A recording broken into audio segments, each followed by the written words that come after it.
Hello and welcome to Monkeynomics 101. In this first class, I want to light a fire under your ass and show you just how easy and obtainable our financial goals really are. The reason so many people are poor is because they don't teach you this stuff in school, for what I believe are political reasons. Poor people are much easier to control than financially independent people. If everyone graduated from high school with the knowledge I'm about to give you over the coming months, we would have a completely different country. I don't want you to feel stupid for not knowing this stuff, though. Nobody is born a good driver, and nobody is born a financial expert. These are skills that take years to acquire, and the people who have these skills are compensated very generously for their knowledge. So let's talk about how obtainable our goal is, and then I'll teach you a bit about the time value of money and the rule of 72. That's all we will cover in this video. This may be basic to some of you, and depending on how experienced of an investor you are, you might not get as much out of these earlier videos as you will the later ones. But I believe that there is no alternative other than to start at the basics. So please bear with me, and even if you don't learn anything new in these earlier videos, I hope that you will at least be able to use them to help other men you know who may be less knowledgeable. So my goal is to help as many MGTOW as possible join the ranks of the 1%. So the first question is, how much does someone need to be considered part of the 1%? According to the website US Global Investors, link in the description, in order to be in the top 1%, you need to have an annual income of at least $521,411 a year, or a little over $500,000. The jobs that pay salaries of $500,000 or more are very limited. According to Financial Samurai, the careers that pay $500,000 or more are politicians, sports coaches, professional athletes, media publishers, media celebrities, professional entertainers, internet and tech startups, and business executives. Probably no surprises on that list, and yet I doubt anyone listening to my YouTube videos will ever achieve any one of those careers. So how can we as MGTOW join the 1% with our regular blue-collar jobs? Through investments, that's how. In order to earn $521,411 a year, we simply need an investment that pays that much in interest each year on average. Now, the US Global Investors article was from a little over a year ago, so let's increase that amount to $530,000, just to keep our numbers round, and this figure is also consistent with the actual inflation data of 2014. Let's assume an average growth rate of 10% a year for our investment. This may sound astronomically high, but I assure you that a 10% average return is very reasonable if you're investing in stocks. So in order to generate $530,000 a year at an interest rate of 10%, we simply multiply by 10 and come up with $5.3 million as our required lump sum. In other words, if we had $5.3 million, earning 10% on average a year, it would generate the required $530,000 each year to qualify us for the status of the top 1%. So, $5.3 million is our goal. Now, let's assume that we use the same numbers from my previous Monkeynomics video, namely an average wage of $50,000 a year, and single living expenses of $15,648 a year. Now, in my last video, I didn't account for the progressive income tax and the standard deduction. So rather than just do the rough math, I used the website taxrates.org, which I'll provide a link to. I used New York as my state just to ensure I paid the maximum possible amount of state taxes. So as a single man earning $50,000 a year in New York, I'm paying a combined federal and state tax of $12,037.40, or 24.07% of my gross income, which leaves $37,962.60 left over after taxes. Subtracting the $15,648 from my living expenses leaves me with $22,314.60 left to invest. Let's lower that to $20,000, again just to keep our numbers round. Can you turn $20,000 a year into $5.3 million? And if so, how long will it take? So now TFM is going to teach you about TVM, or the time value of money. You see, there are three things that affect the growth of any investment: the amount being invested, the interest rate, and the amount of time it's allowed to grow. Time is easily the most powerful element that determines growth. But let me demonstrate that using the example of two brothers. Brother A starts investing from the age of 22 until 29, or 8 years. He invests a uniform $5,500 a year, but after 8 years, stops investing and lets the investment grow for another 12 years. He contributed $44,000 in total, and at the end he had $2.1 million. Brother B doesn't start investing until he's 29, the same year his brother stopped investing.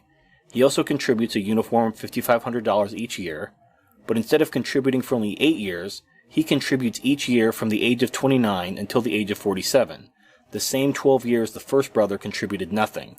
Brother B contributes over $200,000, more than 4 times as much as his brother, but only made $1.98 million. The difference was the time value of money. The sooner you begin, the sooner the magic of compounding interest goes to work for you. You can actually estimate the magic of compounding interest using something called the rule of 72.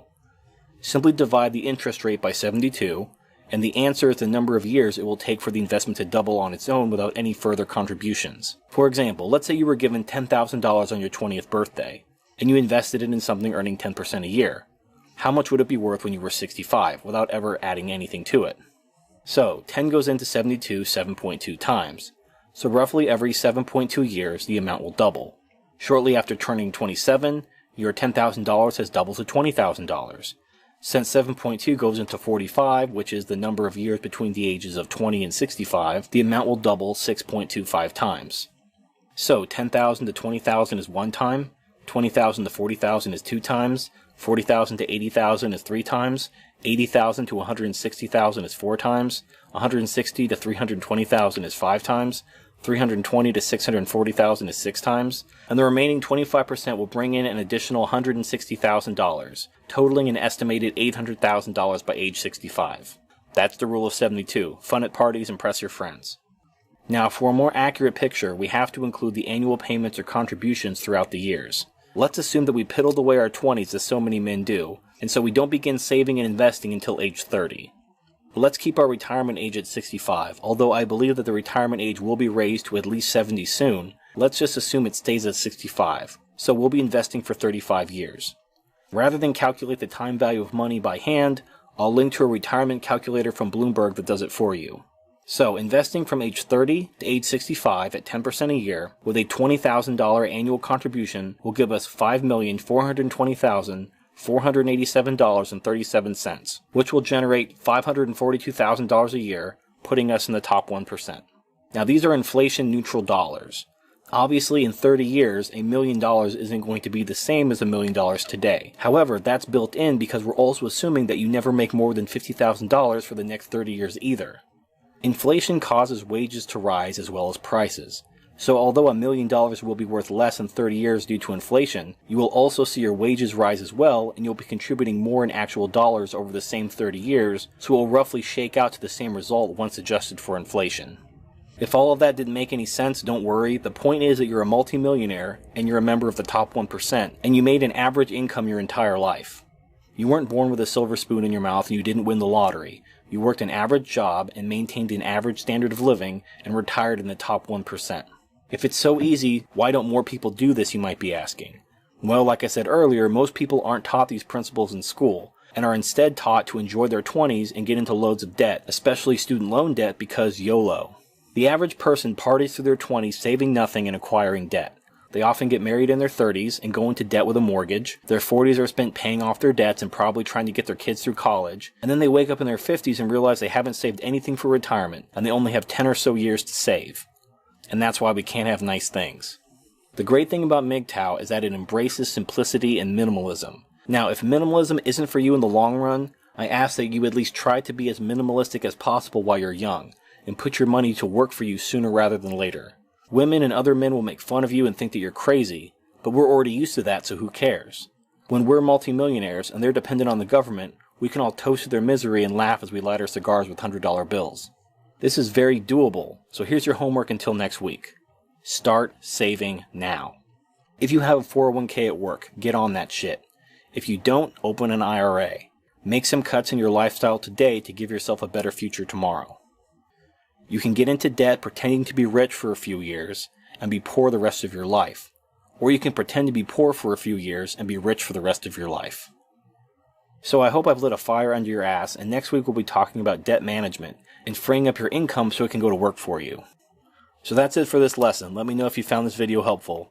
Please like, favorite, comment, and subscribe. Also share this video with anyone you think it might help, and I'll see you next time. Welcome again to Monkeynomics 101. Before I get into today's lesson, I want to address a concern I heard voiced in response to my last video. Many people were very skeptical of my assertion that a 10% average return was reasonable. So let me address that by pointing you towards something called the Index chart, which I'll provide a link to. This chart is developed by Morningstar, which I love, but they charge money to have online access to their tools and graphs. so it's impossible for me to link everyone to a current chart, but luckily I found this chart for free online, so enjoy.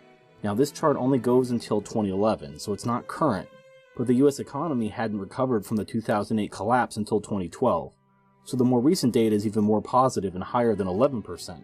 However, this chart will serve my needs. I'll make a video later to explain the ins and outs of the index chart, but for now I just want to focus on the table in the lower right hand corner, which shows the percentage returns. If you look at the 30-year averages, 6 out of the 11 indexes returned more than a 10% average annual return, including 100% of US stock indexes. If you were investing internationally, including Canada, the returns were only about 9% on average, but that's still really good. And while the US may have been the leader over the last 30 years, emerging markets will probably balance the global markets going forward. Anyway, the point is just by investing on the indexes, you made a 10% average annual return with no intelligent input or risk management. Now, I'm not a fan of index investing, and I'll explain why later, but this proves that even index investing provides a 10% average return, so it's very reasonable to expect such a return if you can outperform the index. One person in the comments section said that if there was a way to make 10% a year, pension programs would be using it, but that's not true because pensions are collective. People are always retiring or in retirement, while younger employees are saving and contributing to the pension program. So there's no window for the pension to aggressively invest and ride out the ups and downs of the market. They are forced to be as conservative as possible because the pension must provide for current retirees every year. This is why these pension programs can't expect a 10% return, and why they inevitably go bankrupt. An individual can invest on their own for 30 years and ride the ups and downs of the market because they're still decades from retirement. Once they approach retirement age, they simply move the money out of aggressive stocks and into safer investments, but only after at least 30 years, wherein they average 10% a year, even if they just invested on the index, which I've already said I don't advocate, and will show you how to do better later. Anyway, I hope that clears things up, and now let's move on to the lesson. Today's lesson is going to be about managing debt. Debt is the main reason why most people don't achieve their financial goals. It's really a sign of immaturity. People who can't delay gratification and have to have it now go into debt. Those who are mature and know how to delay gratification find a way to save for what they want and pay cash. So, as before, I'll use national averages for my statistics. These statistics are based on the average American, so if you're not American, these numbers may be slightly different.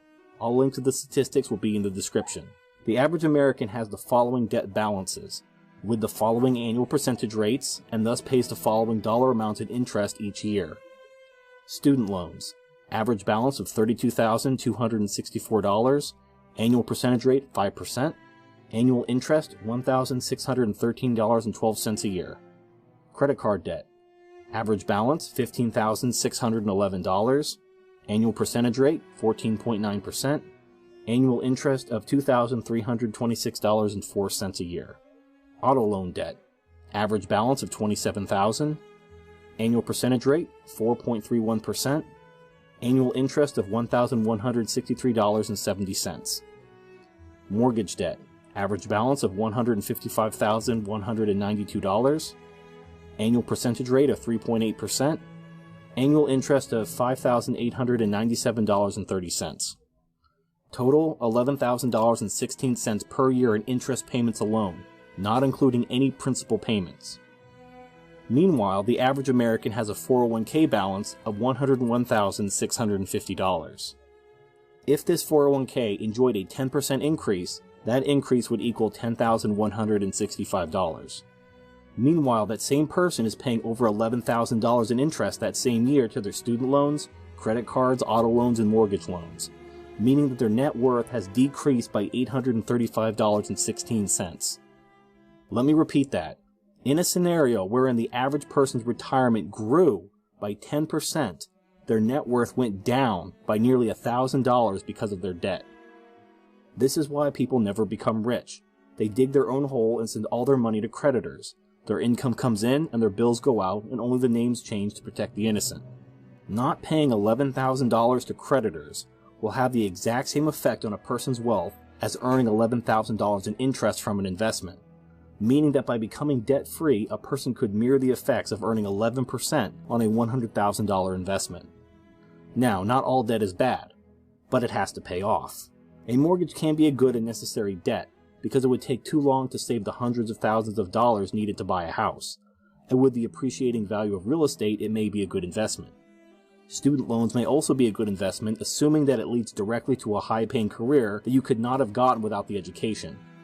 However, that's the exception rather than the rule. I'll cover college and careers in the next video, but for now, just understand that student loans are almost never worth it. Always try to find a way to get someone else to pay for your college, such as scholarships, grants, employer benefits, or the military GI Bill. If you're going to go into debt for college, it had better be for a damn good reason, and not just because you want the quote-unquote college experience. A car can also be a good investment, because reliable transportation allows you to travel to get a job outside of walking distance, which again may be worth the debt and expense. However, a small used car can be had for around $10,000 paid in full. Spending nearly $30,000 on a car, as the average American does, is stupid. Credit cards are never an investment. They are a sign that you don't have an emergency savings account. You should have between 6 and 12 months of living expenses saved for an emergency, and not resort to using credit cards to supplement a paycheck-to-paycheck lifestyle. The funny thing about debt is that if you just make the payments, they eventually pay themselves off. Getting out of debt is as simple as not getting into any more debt. But if you want to speed the process up, I'll share a method that will help you. What I'm going to share is heavily influenced by Dave Ramsey, who's a financial author, radio host, television personality, and motivational speaker. He's written several books and has a radio show that specializes in helping broke people with too much debt. Now, once you've moved past that phase and you're ready to do some serious investing, he's not the best source for advice.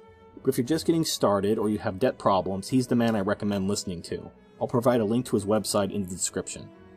Okay, step 1 is to get together $1,000. This is important because while you're paying off your debt, something could happen, like you might need car repairs or something like that. You don't want to have to take out another loan or use credit cards and dig yourself a deeper hole. So the first step is to create a small emergency fund before you really start chipping away at your debt. Step 2 is to attack your debt one bill at a time using what Dave calls the debt snowball method. There are 2 ways to set up the debt snowball. The first is to arrange your debts from smallest to largest, and the second is to set them up from highest interest rate to lowest interest rate. Dave recommends smallest to largest so that you can arrange some early wins for yourself and get an emotional high at the beginning to keep you motivated. Now, Dave also speaks to a lot of women, and I believe that such advice is directed at them because women are inherently emotional and not logical. The logical approach is to pay off the debts with the highest interest rate first because it will save you more money in interest payments. That may mean tackling larger debts before smaller debts, and robbing yourself of the emotional pat on the back, but we aren't blubbering women, we're MGTOW, and doing what's smart instead of what feels good should be second nature to us.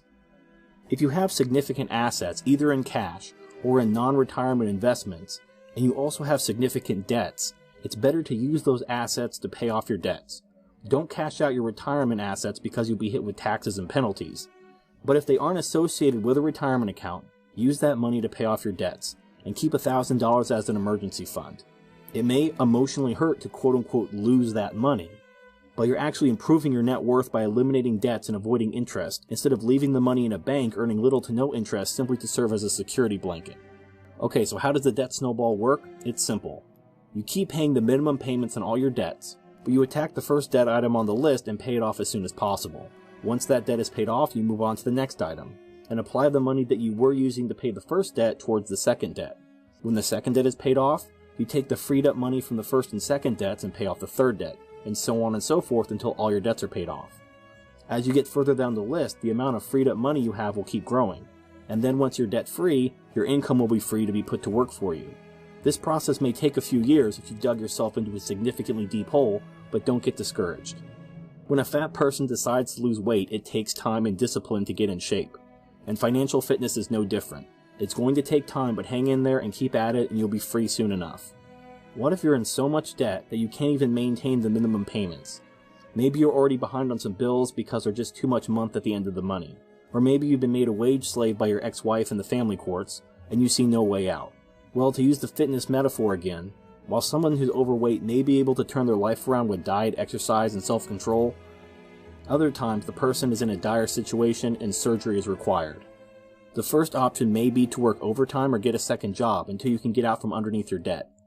You may have to work 60-hour weeks, or a 40-hour full-time and a 20-hour part-time job, but the additional income may be enough to help you break out from the downward debt spiral and get control of your finances. These don't have to be glamorous jobs, just anything that could bring in extra income. With the rising minimum wage, formal jobs may be harder to come by, so you may have to be creative and create your own opportunities. I'll get more into that in my next video about careers. In extreme cases where you can't find any additional work, or you can't work for whatever reason, the last situation is to consider bankruptcy. Now, many people don't know this, but there are different kinds of bankruptcy. Chapter 7 bankruptcy is the kind most people think of. It's when you're broke as hell, and you go to the judge with your pockets turned inside out, and the judge liquidates all but your bare essentials in order to pay your creditors something, and then forgives the rest. This is an extreme solution, but even this won't eliminate student loans or other government debt, or affect child support and alimony payments or debt. If your bankruptcy is being caused by child support and alimony, and there's no way out from under it, you may just want to disappear and start a whole new life somewhere else. I'm linking to a Terrence Popp video called Deadbeat Dad Dilemma that illustrates the problem perfectly. And honestly, because even bankruptcy won't get you out from alimony and child support, going ghost or going to jail may be your only viable options. We need some kind of MGTOW underground railroad for divorced men or something. Anyway, that's a topic for another day. The second kind of bankruptcy is called Chapter 11, which is more for businesses and allows them to renegotiate things like union contracts that are driving the company towards Chapter 7 bankruptcy. This kind of bankruptcy doesn't apply to us, but I just wanted to bring it up. The main kind of bankruptcy I want to focus on is known as Chapter 13 bankruptcy. Chapter 13 allows a court to intervene, stop the debts from accruing further interest, and sets up a repayment plan for your debts. It also renegotiates the balance of debts based on the current value rather than the value at the time of purchase. So let's say you bought a car worth $10,000, but now it's only worth $4,000. Chapter 13 can renegotiate the balance owed to the current value of the car. Chapter 13 can also help avoid having your home foreclosed on, and will allow you to keep your property as long as you stick to the repayment plan. The main differences are that Chapter 7 forgives most of your debt, but takes most of your shit along with it, and really fucks up your credit. Chapter 13 doesn't forgive your debts, but it does stop interest from accruing, and allows you to set up a payment plan that's realistic if you have no other options, and also lets you keep your stuff. Your credit will still be ruined by a Chapter 13, but not as much as a Chapter 7. It's much better to use the debt snowball and self-discipline in order to get control of your debts without declaring bankruptcy, but sometimes it's the only way to stop the bleeding. So we've covered a lot in this lesson, and if you'd like more information about anything I've touched on, let me know in the comments section. Your homework this week is to establish your emergency fund, and stop using debt to dig yourself into a deeper hole. If you have an emergency fund, you can borrow from yourself for free, instead of paying back a loan or paying off a credit card bill with interest. So thank you for watching, please like, favorite, comment, and subscribe. Share this video with anyone you think it might help, and I'll see you next time. Welcome back to Monkeynomics. We've got a lot to cover for this lesson, so let's get right into it. In the last lesson we talked about debt management and bankruptcy. This was to free up your income to go to work for you. However, sometimes the problem is simply you don't have an income, or you don't have enough of an income. And even if you are debt-free, you find that you can barely support yourself, let alone get far enough ahead to invest for your future. So today's lesson is going to be about the 3 C's: career planning, college, and capital budgeting. I think everyone will find something useful, although depending on where you are professionally, some things may be more applicable than others. So you may believe that we should start with college, but you'd be wrong. We're going to start at our goal and work backwards, and that means career planning. So before you head off to college, you need to figure out what you want to do for a living. So let's talk about careers in general. The first thing to keep in mind about careers is that people don't pay you to have fun. If the work was fun, people would do it for free. If money is being offered for the job, that means it's not fun, which is why they're paying you. This may seem like common sense, but you'd be amazed at how many people think they're going to turn their hobbies into successful careers. I've got bad news for you. Even if you work in the same industry as your hobby, it won't be the same as participating in your hobby. Here's one example to demonstrate my point. Let's say you're a gamer, and you love playing video games. Maybe you want to turn your hobby into a career and work in the video game industry and make games. Well, here's the thing. Playing video games and programming video games have almost nothing to do with one another. The closest thing to playing a video game as a job is a beta tester. And guess how much beta testers are paid? They're paid nothing, because people will do it for free because it's fun. When you play a video game, it's fun, because it's a non-stop thrill ride of sights, sounds, and interactivity. Programming video games is just typing code for 60 hours a week, and getting fired as soon as the game is complete and hoping to get hired by another studio to do it all over again. So again, the first thing to realize is that careers aren't fun, and hobbies aren't careers. So does that mean you should work at some soul-crushing office job that you hate just for the money? No, absolutely not. Just because work isn't fun doesn't mean it can't be fulfilling. The most important thing to remember is that the amount a job pays is generally related to how difficult the job is to fill. It may be difficult to fill because it requires special training, or because the work is dangerous, dirty, or undesirable for any number of reasons. There's always a trade-off. So here's what I recommend. Start with the job listings and work backwards. Find out what the requirements are for the job that you want, and create a roadmap to get there. If you want a job that requires a 4-year degree, that may be something to look into, but sometimes experience can count in place of a degree. For example, some jobs may require 5 years of experience or a 4-year degree. Now often there's a catch-22 where you can't get a job to get experience without having experience. So in that case, look into unpaid internships. Now let's think about unpaid internships versus college degrees. A lot of people would never take an unpaid internship, but would happily go into debt to go to college. It makes no sense. If they both lead to the same job at the end, the unpaid internship is clearly the better choice. An internship is neutral. It doesn't pay you, but it also doesn't cost you. A college degree doesn't pay you either, but it can cost you tens of thousands of dollars. There's also a myth that a college degree is accepted more than an internship, but they both go on your resume. And as long as you stay in the same industry, it will apply no matter where you go. Even if you apply to a different company, that internship will still reflect as experience in the industry. Now some jobs will simply require a degree, and that's fine. This is just something to think about. Many employers offer tuition assistance benefits. So once you begin your career, you can go to college while your employer picks up the check. However, keep in mind that college degrees are becoming less and less valuable. One of the reasons is that degrees may be years or decades old and completely outdated, especially if it's in technology. Employers look at certifications and recent training. When you compare the price of a degree to the price of in-demand certifications, it's not even close. A degree in IT can cost $30,000, while a certification in A+ programming will cost between $150 to $175 to take the exam. Now it is a hard test, and there are training programs that will help you prepare for and pass the exam. An exam prep book kit will cost around $250, including practice tests. There are videos and personal exam prep classes that will cost anywhere from a few hundred to a few $1,000s. If you have 5 or 6 recent certifications, you will get the job over a college grad with no certifications. And it will only cost you around $1,000 if you're good at self-study and don't require an advanced prep course. That's 1/30th of the cost of a college degree. Maybe 1/30th is too expensive, so let's talk about free certifications. There's a website called Allison.com. Yeah, it's a girl's name, don't ask me why it's called that. Anyway, this website offers free online courses that you can take and pass and add to your resume. Now these courses are not licenses, because licenses require a licensing board and that costs money.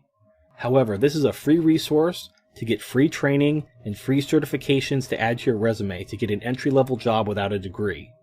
They can't offer proprietary training, but they do offer a lot and it's free, so there's no reason why you shouldn't be using this if you're unemployed, underemployed, or just looking to change careers. The link is in the description. If you go through job listings, you should be able to find something within the industry that doesn't require a degree, and thus doesn't require college debt. Once you've got experience in the job, you may be able to negotiate moving up into a job that normally requires a degree within your company, even though you don't have one. Or maybe your employer will pay to help you go to college for free. Either works. So let's talk about college now that we've A, determined that we must have a degree in order to get the job we want, and B, found someone else to pay for it. Here's a handy little fact that's going to save you a lot of time and money. I'm going to link to an article from Business News Daily called "Where Did You Go to College? Employers Don't Care." Link in the description. This article cites a Pew Research survey of employers that reveals that 84% value experience and knowledge in the field, compared to 9% that value a college degree. This doesn't apply for all careers. If you're planning on a degree in law or politics, who you know is very important, and you'll need to attend the right school and be part of the right circles. But if that stuff doesn't matter to you, you can attend community college or even online college. and get the exact same benefits as attending a university at less than half the price. Now, if you're going to do online college, keep in mind the reputation of the college. Some colleges are more respected than others, and generally the more ads you see on TV, the less respected the university. Find a program that's local, ideally one that's attached or similar to a major university. For example, while the University of California is a full-service and very expensive university system, California State University offers several online degrees that are completely online for half the tuition.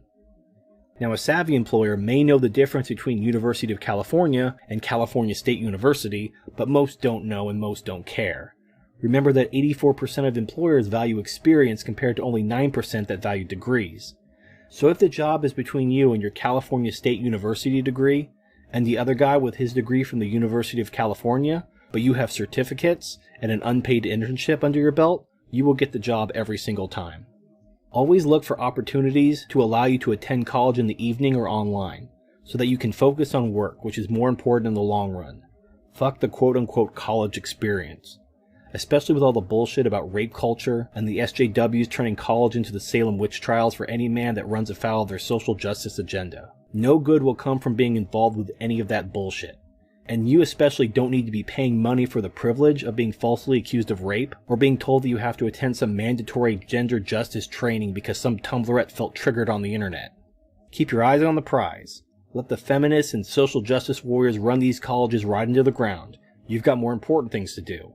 Get job experience while you attend college, preferably in your chosen industry, even if it's only an unpaid internship.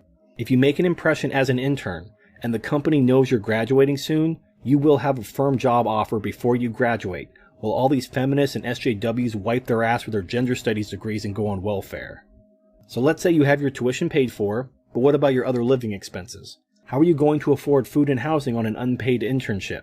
I'm going to link to an article from Business Insider about a Duke University graduate student who lived in his van, went to the gym to take showers, and used the library as his bathroom and to charge his electronic devices. That guy wanted to win, even though he majored in English and history like a fucking idiot.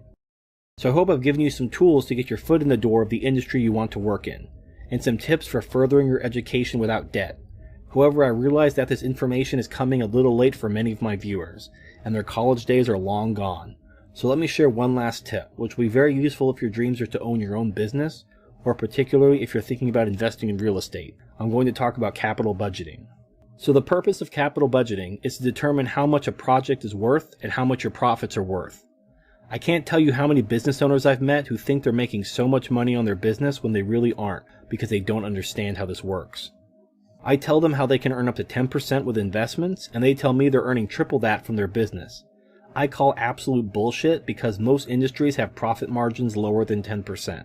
I'll provide a list of the most profitable industries from SageWorks in the description, but here they are along with their profit margins. Accounting, tax preparation, bookkeeping, and payroll services, profit margin of 19.8%. Legal services, profit margin of 17.8%. Oil and gas extraction, profit margin of 16.4%. Commercial and industrial machinery and equipment rental and leasing, profit margin of 16.4%. Office of dentists, profit margin of 14.9%. Lessors of real estate, profit margin of 14.1%. Offices of physicians, profit margin of 14.1%. Offices of real estate agents and brokers, profit margin of 14.1%. Offices of other health practitioners, profit margin of 12.6%. Managers of companies and enterprises, profit margin of 12.6%. Outpatient care services, profit margin of 11.7%. Other schools and instruction, profit margin of 11.3%. Activities related to real estate, profit margin of 10.8%.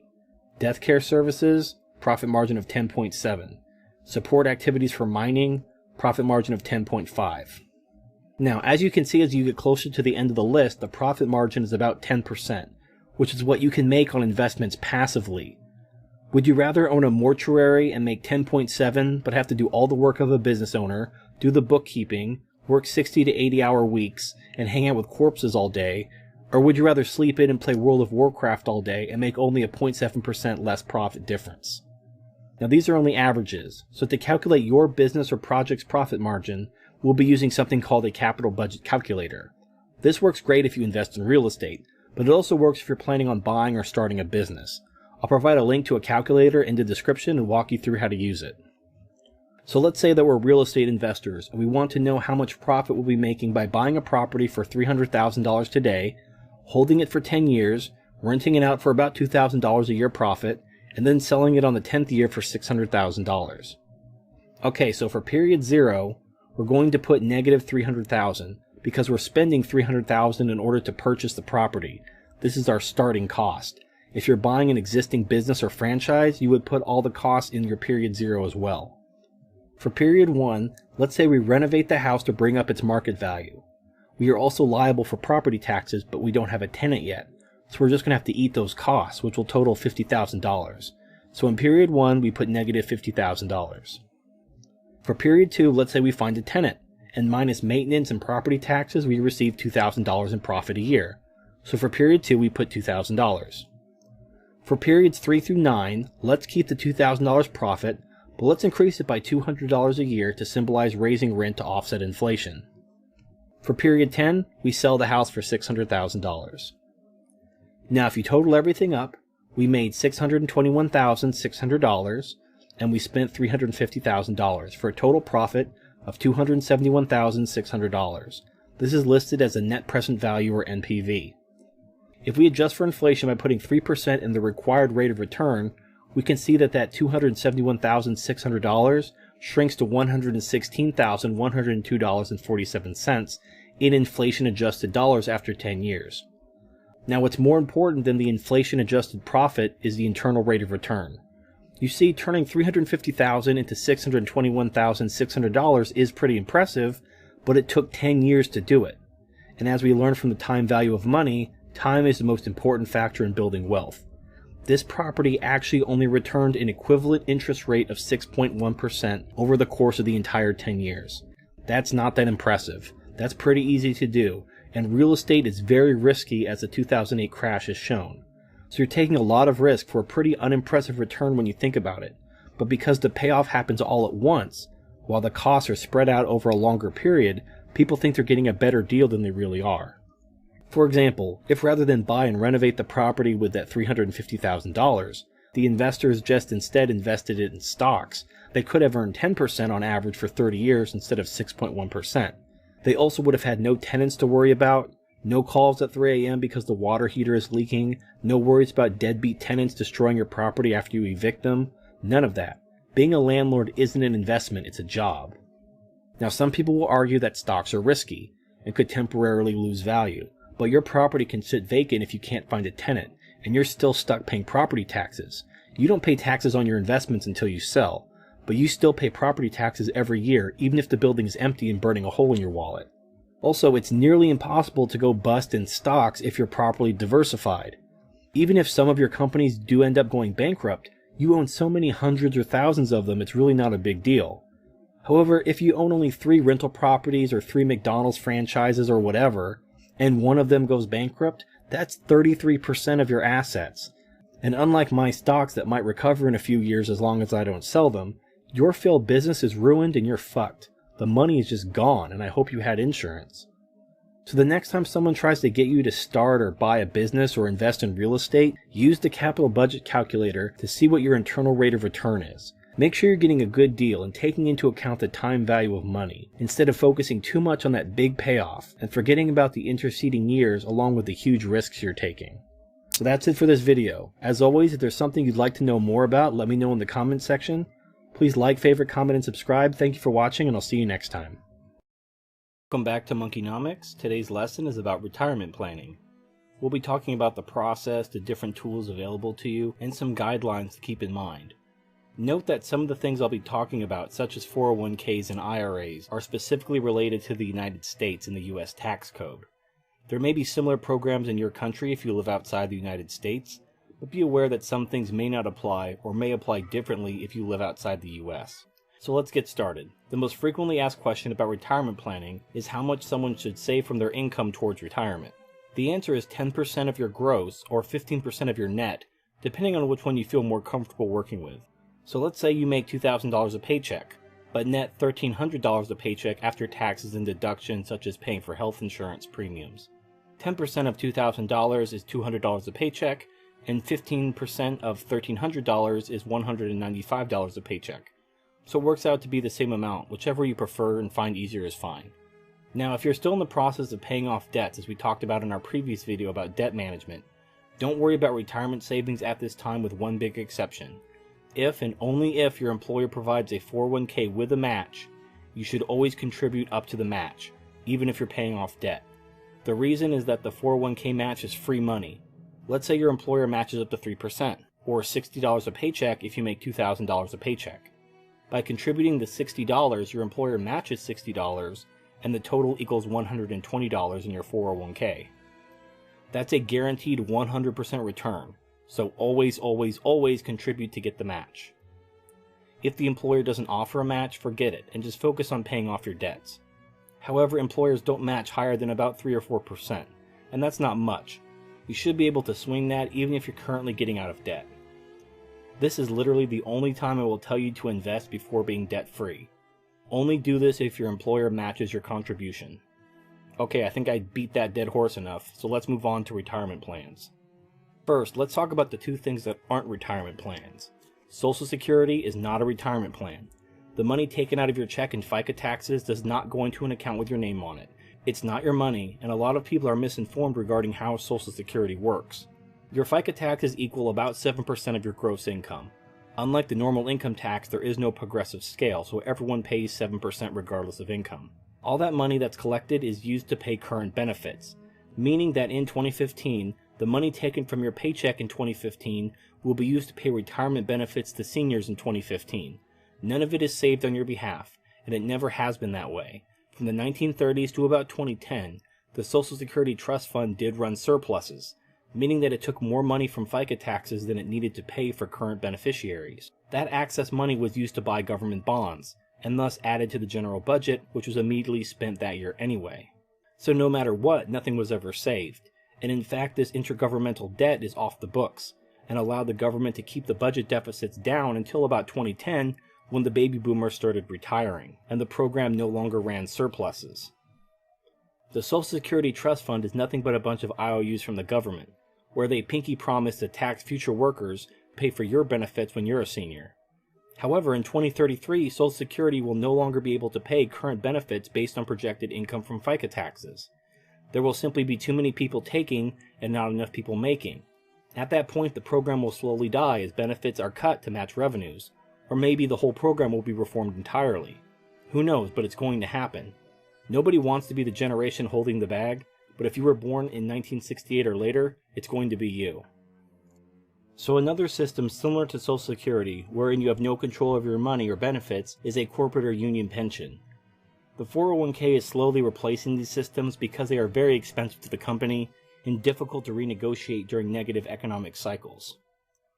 So if there's one thing I can impress on you today, is that you should not trust your Social Security or pension benefits to be there for you when you retire. Social Security is going bankrupt, and pensions are one Chapter 11 bankruptcy away from being cut. The only money you keep is the money you control, and you have no control over Social Security or pension programs. If I'm wrong and Social Security and your pension are there when you retire, that's great. That's icing on the cake, and you'll just have a lot more money than you thought, and I'm sure you'll forgive me for it. However, if your Social Security and pension are not there for you when you need them, you'll need to fund your own retirement, or have what's known as a working retirement, which simply means you work until you die and never retire. So forget about your FICA taxes and pension contributions. You must invest an additional 10% of your gross or 15% of your net on top of these programs in order to fund your own retirement. So there are 3 general ways to save for your retirement, which include several variants within them. The first is the 401k, which is named after the section of the tax code that covers these plans. Other plans that function similarly to 401ks, but may be unique to specific industries, include the Thrift Savings Plan or TSP, 403b plans, and 457 plans. These are all employer-provided plans. The positives are that the employer may match your contributions up to a point, usually around 3%, and deducts the money pre-tax, which means that it will lower your taxable income and thus affects your net income less. The negatives for these plans is that you are very restricted regarding how you can invest the money. You are limited by whatever your employer set up, and employers tend to go with the options that cost the least amount of money for them and not necessarily what is going to accomplish your goals. Many of them use generic mutual funds, mostly index funds. These are fine while you're working at the employer because the employer match is giving you a 100% return. So even if the returns from the actual fund are subpar, that instant doubling of your money is worth it. However, once you separate from your employer, you want to get that money out of there and into something that you have more control over. If your employer doesn't provide a match, or if you're looking for something to put your 401k balance from a previous employer into, you will want to look at IRAs, or individual retirement accounts. You can also roll your old 401k into your new employer's 401k if they'll allow it, but there's really no benefit to it with the notable exception that corporately owned assets like 401ks are harder to garnish than individual assets like IRAs. However, you'll be debt-free and unmarried at this point anyway, so who cares?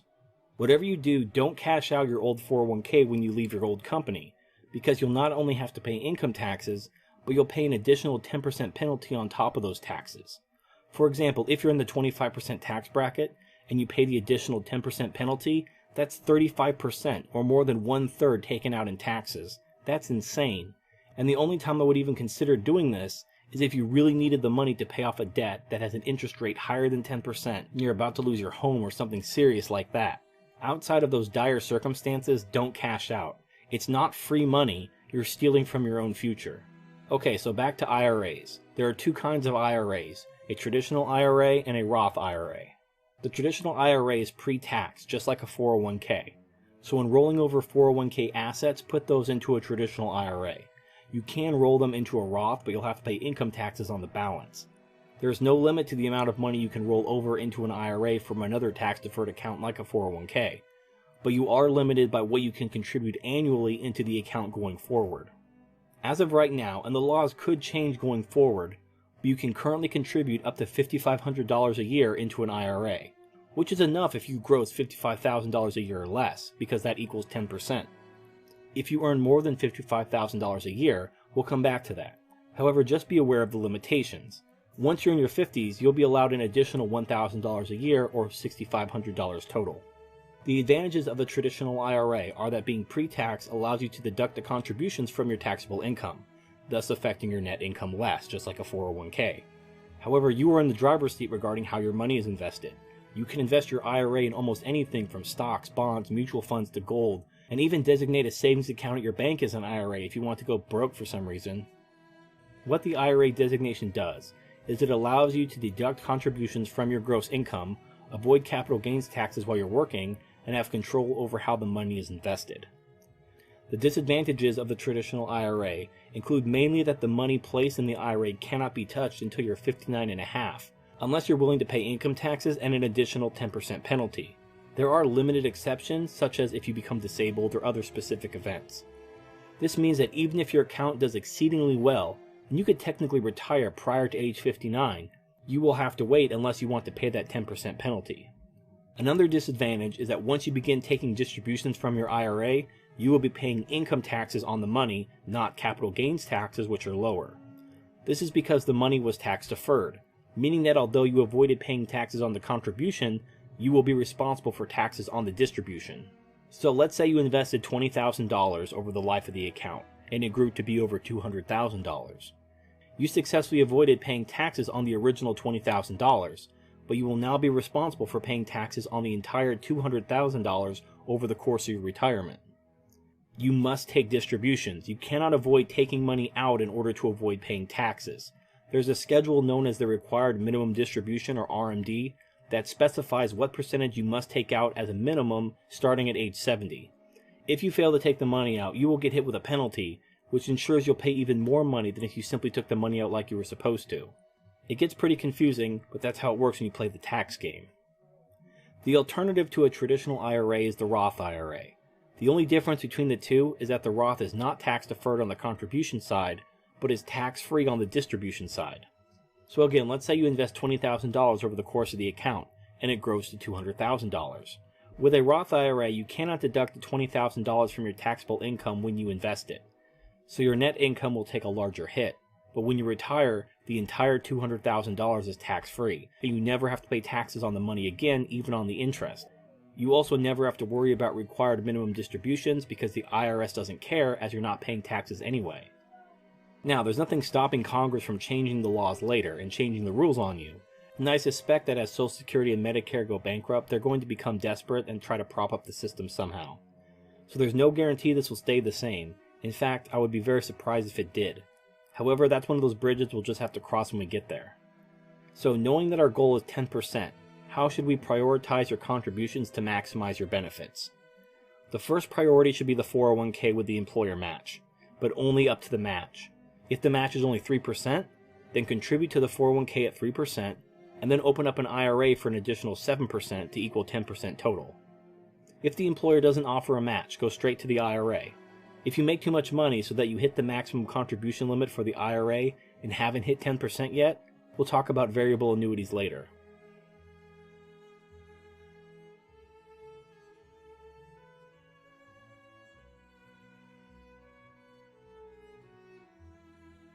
So as you can see, once you get above a certain income, or depending on whether you have a 401k match, you may have a remainder. Now, I chose the Roth IRA in this example because of the tax-free benefits, but you can easily substitute to a traditional IRA if the tax-deferred benefit is more important now than the tax-free benefit is later. So let's say that you haven't hit your 10% yet, but you can't contribute any more to your IRA because you've hit the $5,500 limit. You can simply contribute to your 401k even if there's no match, or if you've already maximized the match. The downside is that again, you don't have full control over how it's invested. An alternative to this is to look into variable annuities. Now, be extremely careful with annuities, because there are actually several different kinds of annuities that do different things, and they're all called annuities. Annuities are insurance products that in some cases allow you to create your own pension, and were designed to be kind of like retirement insurance. The ones we're interested in are the ones called investment-only annuities. They don't have the fancy bells and whistles of funding your own pension or any of that, but they do allow you to invest your money tax-deferred just like an IRA because they are considered insurance products.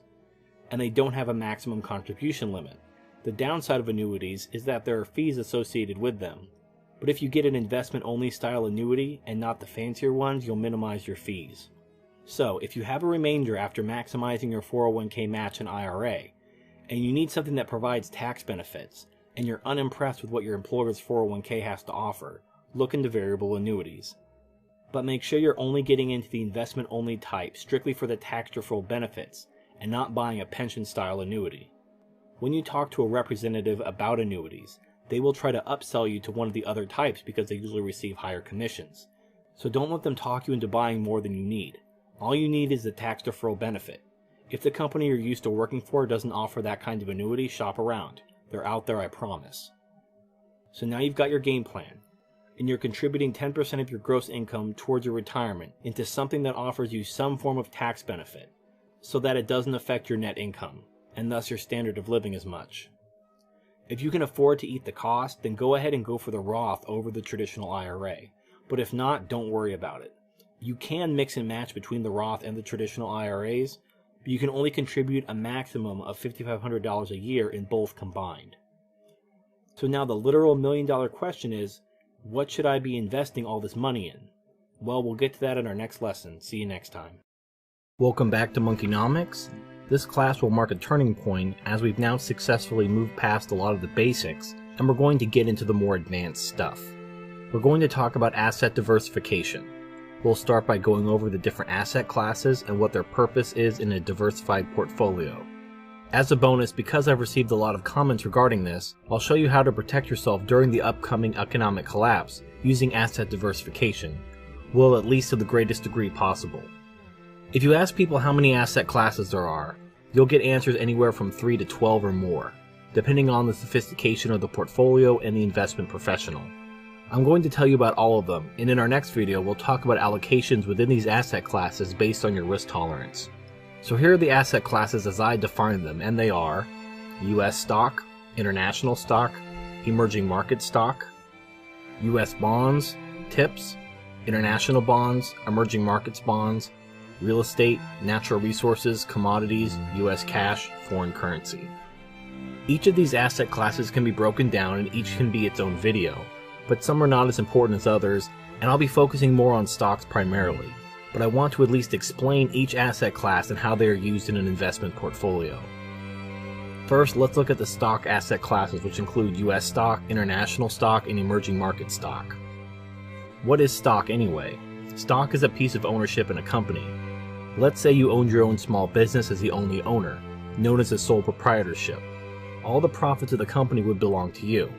If you decided to incorporate and sell shares of stock, the stockholders would collectively be the owners.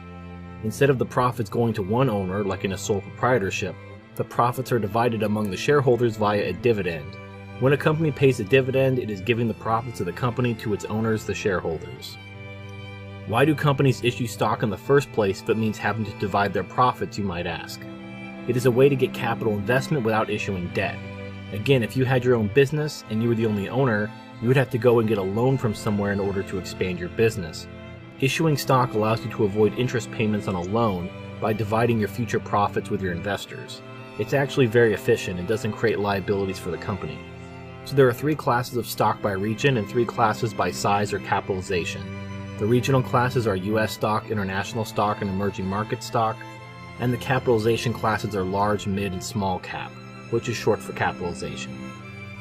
US stock is obviously the stock in US companies. Of the top 500 companies in the world, 128 are based in the United States, or 26%.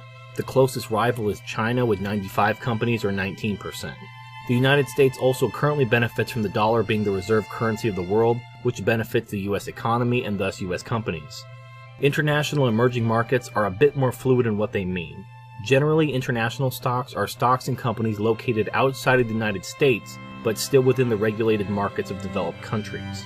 So we're talking about companies in places like Canada, Europe, and Japan. When talking about emerging markets, we're talking about developing countries that aren't as regulated or stable, but may experience more rapid growth, such as China, India, and Brazil. In general, US stock is the most stable because the US markets are highly regulated and everything is contained within a single country, so there is no international issues to worry about. The international markets are a bit more risky because they are made up of several smaller countries that may not always agree and go in the same direction as you would expect from a single country. However, they are still highly regulated and thus fairly stable. Emerging markets are the most risky because they are the least regulated. The differences in capitalization for large, mid, and small cap are as follows.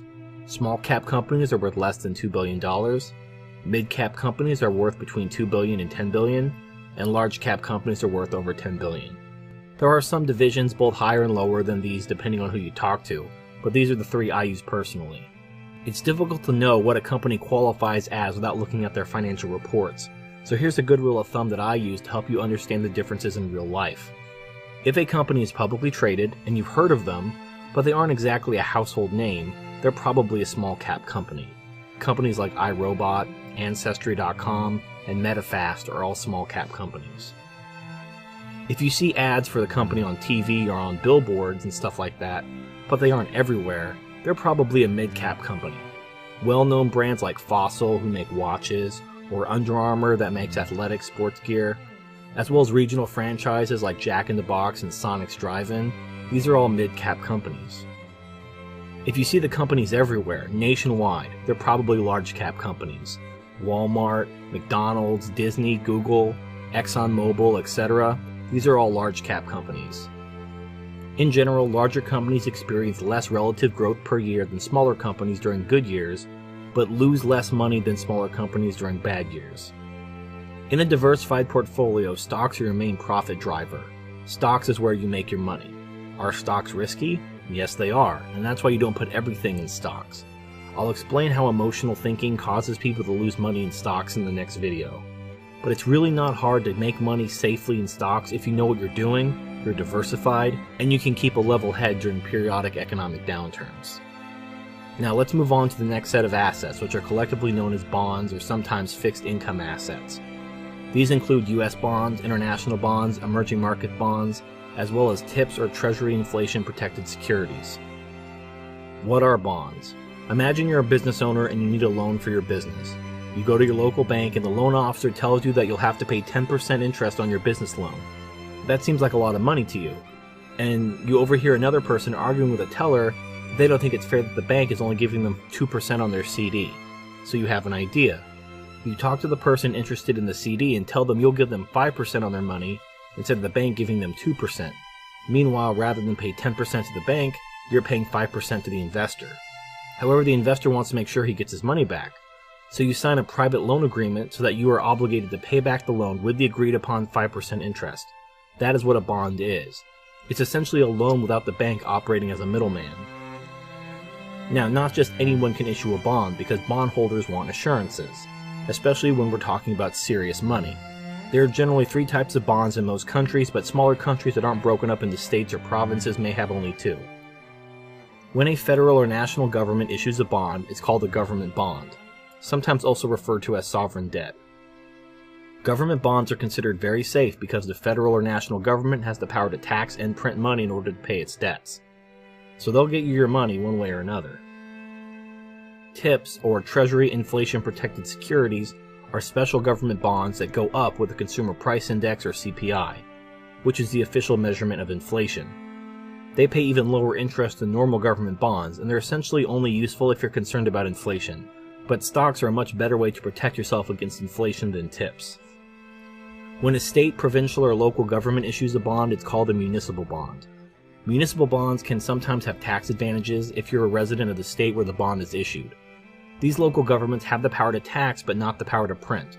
Thus the bonds are a little more risky because they may simply be unable to collect enough taxes to cover their debts. And without the power to print money, they'll be forced to default. When a corporation issues a bond, it's called a corporate bond. Corporations don't have the power to tax or print, and their ability to pay back their bonds is based on the performance of the company. Now, just like you and I have credit scores that tell loan officers whether or not we're likely to pay back our loans on time, governments and corporations have bond ratings that tell bond investors whether or not a government or corporation is likely to pay back their bonds on time.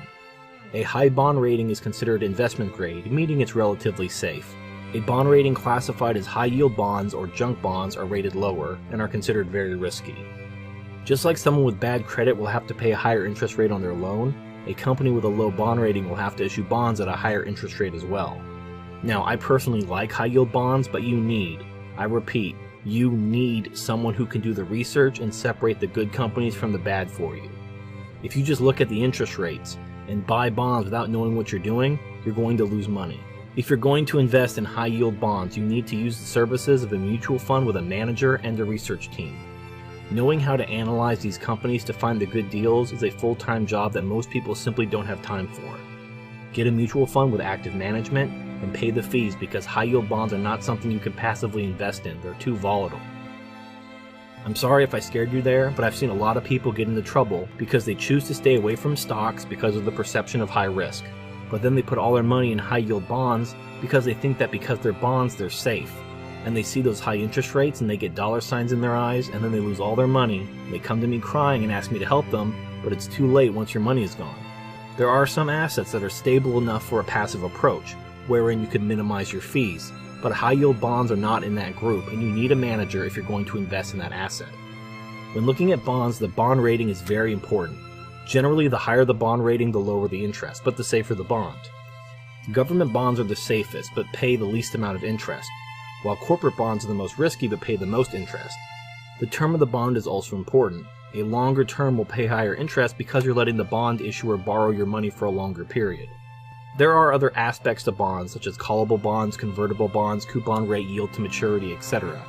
I could make a video just on bonds, and if you're interested in that, let me know.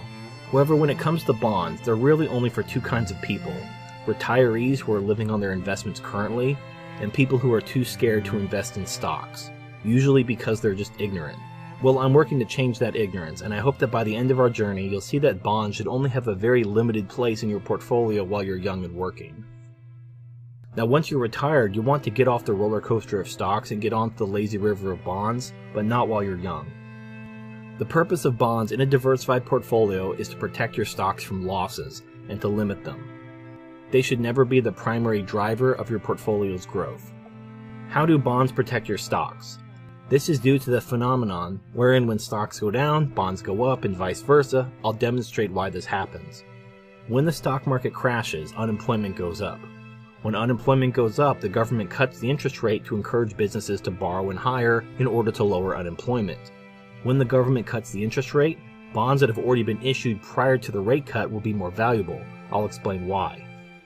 When a bond is issued, the interest rate is fixed for the term of the bond. Just like a fixed rate mortgage, if you're locked into a fixed rate mortgage at a low interest rate and rates rise, you got a good deal. Likewise, if you acquired a bond that paid a high interest rate and rates are cut, you also got a good deal because you'll continue to collect at higher interest rate while newly issued bonds will reflect the lower interest rate. This means that if you wanted to, you could sell your bond for a profit in the secondary market. The secondary market is like eBay, where individuals sell their bonds to one another. Because bonds are reliable, people will be willing to pay a higher price known as a premium for a bond when rates drop. For example, let's say you have a $1,000 bond paying 10% or $100. Rates are cut from 10% to 5%, so newly issued $1,000 bonds will only pay $50. If I wanted the security of a bond, but I needed higher than a 5% rate of return, I could go for a more risky bond, or I could buy your bond off of you and give you a profit. If I bought your 10% bond for $1,500, it would still only pay me the original $100 it was paying you because it's based on the original $1,000. But even though I paid $1,500 for it, $100 is still 6.7%, which is higher than the market rate. So it's worth it to me and we both win. I make an additional 1.7 over market, known as par value, and you made a tidy $500 profit. So let me show you how bonds protect against stock losses. Let's say 90% of your portfolio is stocks and 10% is bonds. During the good years, your stocks are earning 20%, but during the bad years, your stocks are losing 20%. The bonds are earning about 5% during the good years, but during the bad years, they jump to 10% because of the higher demand for bonds. So during the good years, your portfolio was earning an average 18.5%.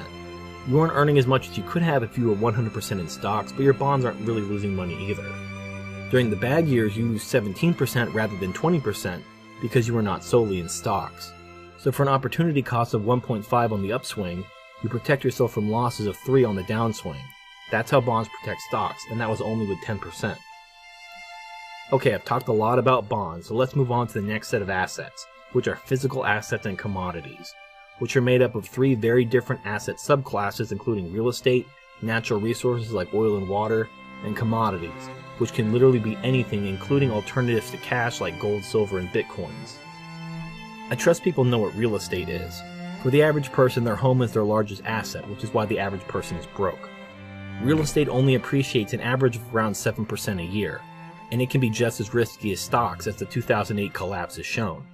The benefit of real estate is that it's what's known as an uncorrelated asset, meaning that it doesn't go up and down along with the stock market and interest rates. When the economy is good and stocks are up, real estate may also be up. But when the stock market goes down and rates are cut, that may also benefit real estate because people may take advantage of the lower interest rate and purchase a home or refinance. Assuming they still have a job, of course. Here's the paradox. Real estate is ridiculously expensive compared to stock. So how do you invest in real estate at all if your primary asset is supposed to be stock? Can you own a piece of real estate similar to how you can own a piece of a company with a stock? Yes, you can invest in real estate in what are known as REITs, or real estate investment trusts, often called REITs. REITs are pieces of real estate contracts that are packaged, bought, and sold like a mutual fund share. If the real estate goes up due to development or whatever, the REITs go up. If the value goes down, they go down too. It basically allows you to invest in real estate without the huge upfront cost of getting a mortgage. This is also fundamental to the concept of diversification itself, which can best be described as making sure you don't put all your eggs in one basket. If you have a rental property or timeshare that loses money, that could wipe you out. But if you own a basket of REITs representing a huge amount of properties, some may lose money, some may gain money. Overall though, if the market is going up, you'll make money, and that's what you want. There is another kind of mortgage-backed security called a CMO, or collateralized mortgage obligation. These are issued by Fannie Mae, Freddie Mac, and Ginnie Mae. You know how these companies buy up all the mortgages from the banks? Well, CMOs are when these companies attempt to sell them back to investors. I can't think of a single reason why I would recommend these things, and I won't be mentioning them again. Natural resources can be obtained directly, just like real estate, by investing in the purchase of development of land that contains oil, coal, uranium, water, or whatever else exists on the land that makes it more valuable than just dirt. You can invest in several ways. If you want a direct stake, you can invest in an MLP or Master Limited Partnership, or if you want an indirect stake, you can simply buy stock in the companies that are involved in the exploration and development itself. There's a saying that the people who got rich during the gold rush weren't the ones digging for gold, but the ones selling the shovels. Likewise, you can invest in the companies that do the exploration and development rather than get directly involved with the exploration and development. It's also much easier to buy and sell stock than to buy or sell a stake in a limited partnership. Now, commodities in general are just things. When people say they're investing in commodities, they mean they're buying and selling contracts for large amounts of things in order to realize a profit during the exchange. Think of it like a scalper on eBay. They buy up all the rare amiibos, and then they sell them on eBay for more than they paid for them. If you've seen the movie Trading Places with Eddie Murphy, all that stuff about pork bellies and orange juice were about commodities contracts. Now, commodities are gambling in my opinion. If you're going to invest in commodities, don't play with any money you can't afford to lose. The time frames are too narrow for long-term investing as the contracts come due relatively quickly. And whether you make a profit or not are based on things like the weather and things you have no control over. Also, you can't just hold a commodities futures contract until the value comes back, because if you're holding the contract when it comes due, you're now the owner of whatever the contract was for. This means that even if you're going to lose money, you have to sell it if it's about to come due, or else you're going to become responsible for the commodity itself. Other types of commodities are goods that can be used as a currency alternative like bitcoins, gold, and other precious metals. Although most people only think of gold and silver, in reality any non-perishable finite commodity can be used as a medium of exchange. These types of commodities are useful as a staple store of wealth if you're concerned about a fiat currency collapse, but they otherwise make pretty terrible investments. Almost by definition, they tread water with inflation. In fact, they are often used to measure inflation. This means that if the inflation rate is about 3%, your alternative currency commodities will also appreciate at about 3%, while stocks are appreciating at 10%. However, they are very important if you're concerned about hyperinflation. I recommend having about 6 months of expenses or so in silver bullion in a safe in your home in case shit goes down. Now, why not gold? Gold is too expensive. Nobody's going to be able to find change for your $1,400 1-ounce gold coin. However, a 1-ounce silver coin costs about $20, and some are scored to be broken up into quarters worth $5, which is perfect for barter. Now, if your safe fills up, you can buy some gold to free up some space, but otherwise I recommend silver. The purpose of physical assets and commodities is to protect yourself from inflation in the short term. Generally, stocks are your best long-term protection against inflation, but in the short term, physical assets and commodities may do a better job. The final asset class is cash and foreign currency. Cash is where you put your assets when stability is paramount. Currencies are very stable except for the inflation rate, which is usually very predictable. You can park your money in a CD or certificates of deposit at a credit union if you simply want to tread water with inflation. Stay away from banks in general because their rates tend to be subpar in comparison to credit unions. Foreign currencies can be a way to make a profit on a fluctuating exchange rate, but the better role for foreign currency is to diversify your assets in different countries and banks. If you're not familiar with the concept of tax havens, you need to look into it. The best places are Switzerland, the Cayman Islands, Hong Kong, and Luxembourg. If you're worried about an economic collapse, which is coming in my opinion, how do you protect yourself? Well, you need to understand that the collapse won't be worldwide. If America collapses, it may reverberate across the world, but there will always be winners and losers. During the 2008 collapse, although all countries experienced an initial shock, if you compare Western countries to emerging markets during the same period, you will see that you could have made a ton of money during the so-called worldwide economic crisis by investing in places like Brazil and Korea. So you open an account in a tax haven, convert your dollars into foreign currency, and invest overseas. If the United States goes batshit crazy or is about to collapse, buy a plane ticket and get the fuck out and join your money. What is the government going to do? They have no jurisdiction in these countries, and you're not doing anything illegal anyway. Your money is safe and sound, and while most people are trying to survive in the post-collapse zombie apocalypse, you're getting your dick sucked on the beach.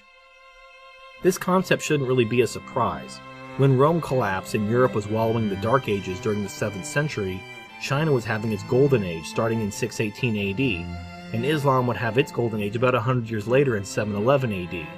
It wouldn't be until the 13th century when Europe caught up, and this was due entirely due to the Mongols decimating the Chinese and Muslim world. The only thing that saved Europe from suffering the same fate was the unexpected death of the Khan, which caused his army to retreat back to Mongolia and elect a new leader. Infighting within the Mongol Empire between the Khan's sons caused the Mongols to fight among themselves and Europe was spared. This is similar to how the United States was spared the large majority of damage from World War II due to its location on the other side of the Atlantic Ocean. While much of Europe lay in ruins, the United States was relatively untouched aside from Pearl Harbor. Being spared the damage of war allowed the United States to become one of the last, and eventually the last superpower in the world.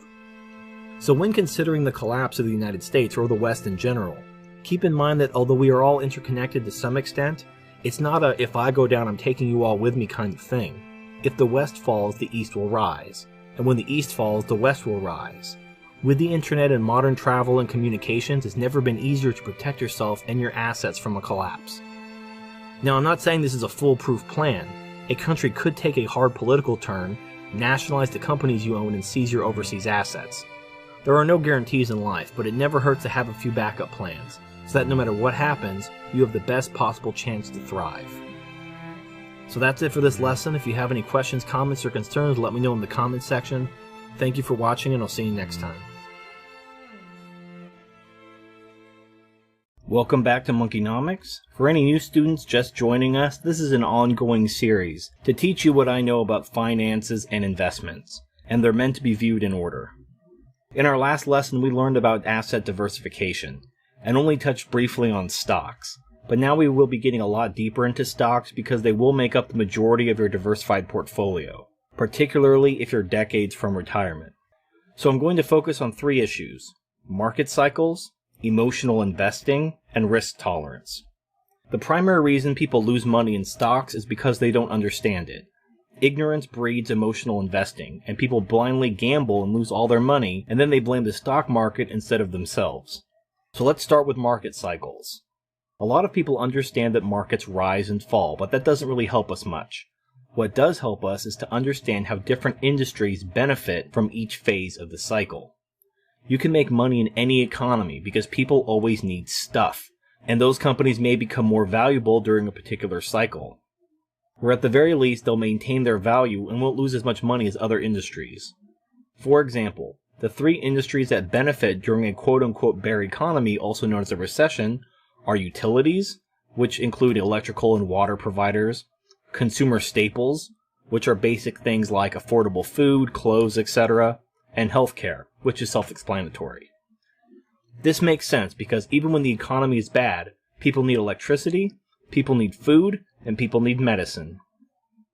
So instead of pulling all your money out of stocks because you're worried about the economy, you can simply move your money into these industries. The secret, and listen up because this is extremely important, the secret is you have to rotate into these sectors before the economy turns. Too many people wait until the economy turns and then buy and sell, which is the worst time to do it. This leads us to our second topic, emotional investing. Using emotion in place of logic is what women do, but men do it too when they don't know what they're doing. Men quote-unquote go with their gut, which is just emotional thinking, and as men we need to be above this. I'm not saying your gut feelings should be completely ignored, and we'll get to risk tolerance in a moment, but the problem is that when you operate based solely on your emotions and what you feel, you're just gambling. Walk into a casino and ask someone playing craps why they're betting on one number and not another, and you'll likely be told that they can feel it or something like that. Don't do this with stocks. Wall Street is only a casino if you allow it to be so by remaining ignorant.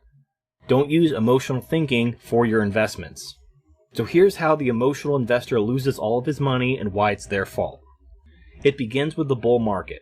People stay away from stocks until they believe that the stocks are quote-unquote safe, and then they overinvest in it. For example, during the housing bubble and the dot-com bubble, people who didn't know shit about real estate or tech stock were buying them up because they heard the hype and they felt that these were a sure thing. In reality, buying during the bubble is suicidal. The asset is overpriced, and by the time you've heard about it on TV about how great and hot it is, it's already made its money. The only thing that will inflate it further is when dumb people begin buying it for way more than a rational person would pay for it. Bubbles require stupid people to buy things they don't understand because of emotional thinking. They buy, and they think that the price is just going to keep going up forever because they don't know what they're doing.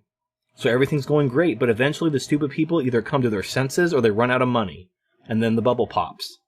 The crash occurs, and what do people do? They bought when the price was at its peak, so what do you think they did when the price hit its bottom? They sell, of course. They bought high, and they sold low, which is the polar opposite of what you're supposed to do. Here is the secret to stocks. Are you ready? Here it is. Buy low, sell high. Everyone knows this though, right? Everyone knows you're supposed to buy low and sell high. So why does everyone buy high and sell low? It's because they're following their emotions out of ignorance. You never invest in bubbles. If you think there's a bubble, you invest in what's going to go up once the bubble pops. Things like utilities, consumer staples, and healthcare. You think one shift ahead, and once the shift occurs, you sell your stocks once they skyrocket in anticipation for the next shift. Now, you can never time the markets exactly, and maybe you sell a little soon and miss out on some of the profits late in the cycle. But in the long run, you won't lose your shirt on crashes and bubbles because you're already one step ahead of the market. Let me demonstrate this using an analogy from Warren Buffett, who compared the process to the ball from Cinderella. Quote, "The line separating investment and speculation, which is never bright and clear, becomes blurred still further when most market participants have recently enjoyed triumphs. Nothing sedates rationality like large doses of effortless money. After a heady experience of that kind, normally sensible people drift into behavior akin to that of Cinderella at the ball. They know that overstaying the festivities, that is, continuing to speculate in companies that have gigantic valuations relative to the cash that they are likely to generate in the future, will eventually bring on pumpkins and mice. But they nevertheless hate to miss even a single minute of what is one hell of a party. Therefore, the giddy participants all plan to leave just seconds before midnight. There's a problem, though. They are dancing in a room in which the clocks have no hands." Unquote. So this is the fundamental problem. Nobody wants to sell when the stocks are enjoying enormous gains, and nobody wants to buy when the stocks are in low demand. But paradoxically, that's exactly how you make money. Here's another analogy that may help you wrap your head around this concept better. Let's say you have children who need new winter coats each winter because they grow out of them each year. You don't buy the winter coats in the winter when they're full price. You wait until they go on sale in the spring, and you get them a size bigger, because you know that in a year your kids are going to outgrow their current winter coats, and they'll need new coats. And by buying them in the spring, you get them for 50% off or more, and you're prepared for the next winter. Market cycles are like the seasons, and just like you know we have 4 seasons, and you know one follows the other, we have 4 market cycles, and one follows the other. The differences between market cycles and the seasons is that there are no fixed dates on the calendar that say that on this date the recession will end, like we have with the seasons and the changing thereof. However, just as you can identify the seasons by the general weather, you can identify the market cycles by the general economy. If you simply understand market cycles, how to benefit from them, and how to avoid emotional investing decisions, you will be better than most investors out there. However, I mentioned previously that gut feeling shouldn't be totally ignored, and this brings us to risk tolerance. Risk tolerance is extremely important to determine because if you're not comfortable with the investment's risk, you're going to freak out when you hear something on the news, sell everything, and lose your money. Investing is about half about the numbers, and about half of how comfortable you are about the numbers. I would rather recommend something that earns an average 6% a year, but that I'll know you'll be comfortable with, than recommend something that earns an average 10% or more a year, that I'm worried you'll sell early and lose money on. So we need to determine your risk tolerance. I've seen a few different ways that firms use to determine risk tolerance, usually involving a questionnaire. But I found that there are really only 1 or 2 questions that are important to determine your risk tolerance. The first question is this: are you retired? Or are you retiring in the next 5 to 10 years? If the answer is yes, you're going to want to stay on the conservative side of the scale, because if another recession happens in the near future, you may not have enough time to wait for it to rebound. The second and last question involves the following table. There are 5 sample portfolios, each with a maximum potential 1-year return, and a maximum potential 1-year loss. Take a look at these portfolios and simply ask yourself which one you're comfortable with. Now, it's very important not to simply go with something more risky than you're comfortable with, simply because you think it's the quote-unquote right thing to do. Your money should not be causing you stress, otherwise you're not going to live long enough to enjoy it. So take a look at the chart and honestly ask yourself which portfolio appeals to you based on the maximum 1-year returns, along with the maximum 1-year losses. Starting at the left, we have a portfolio that will not lose money, but it's only earning 3% a year, which, if you'll notice at the bottom, is the inflation rate. So you're really not earning anything, you're just maintaining your purchasing power. In essence, you're not losing money, but you're not gaining money either. The next portfolio could gain 10% but could lose 5%. The next portfolio could earn 20% but could lose 15%.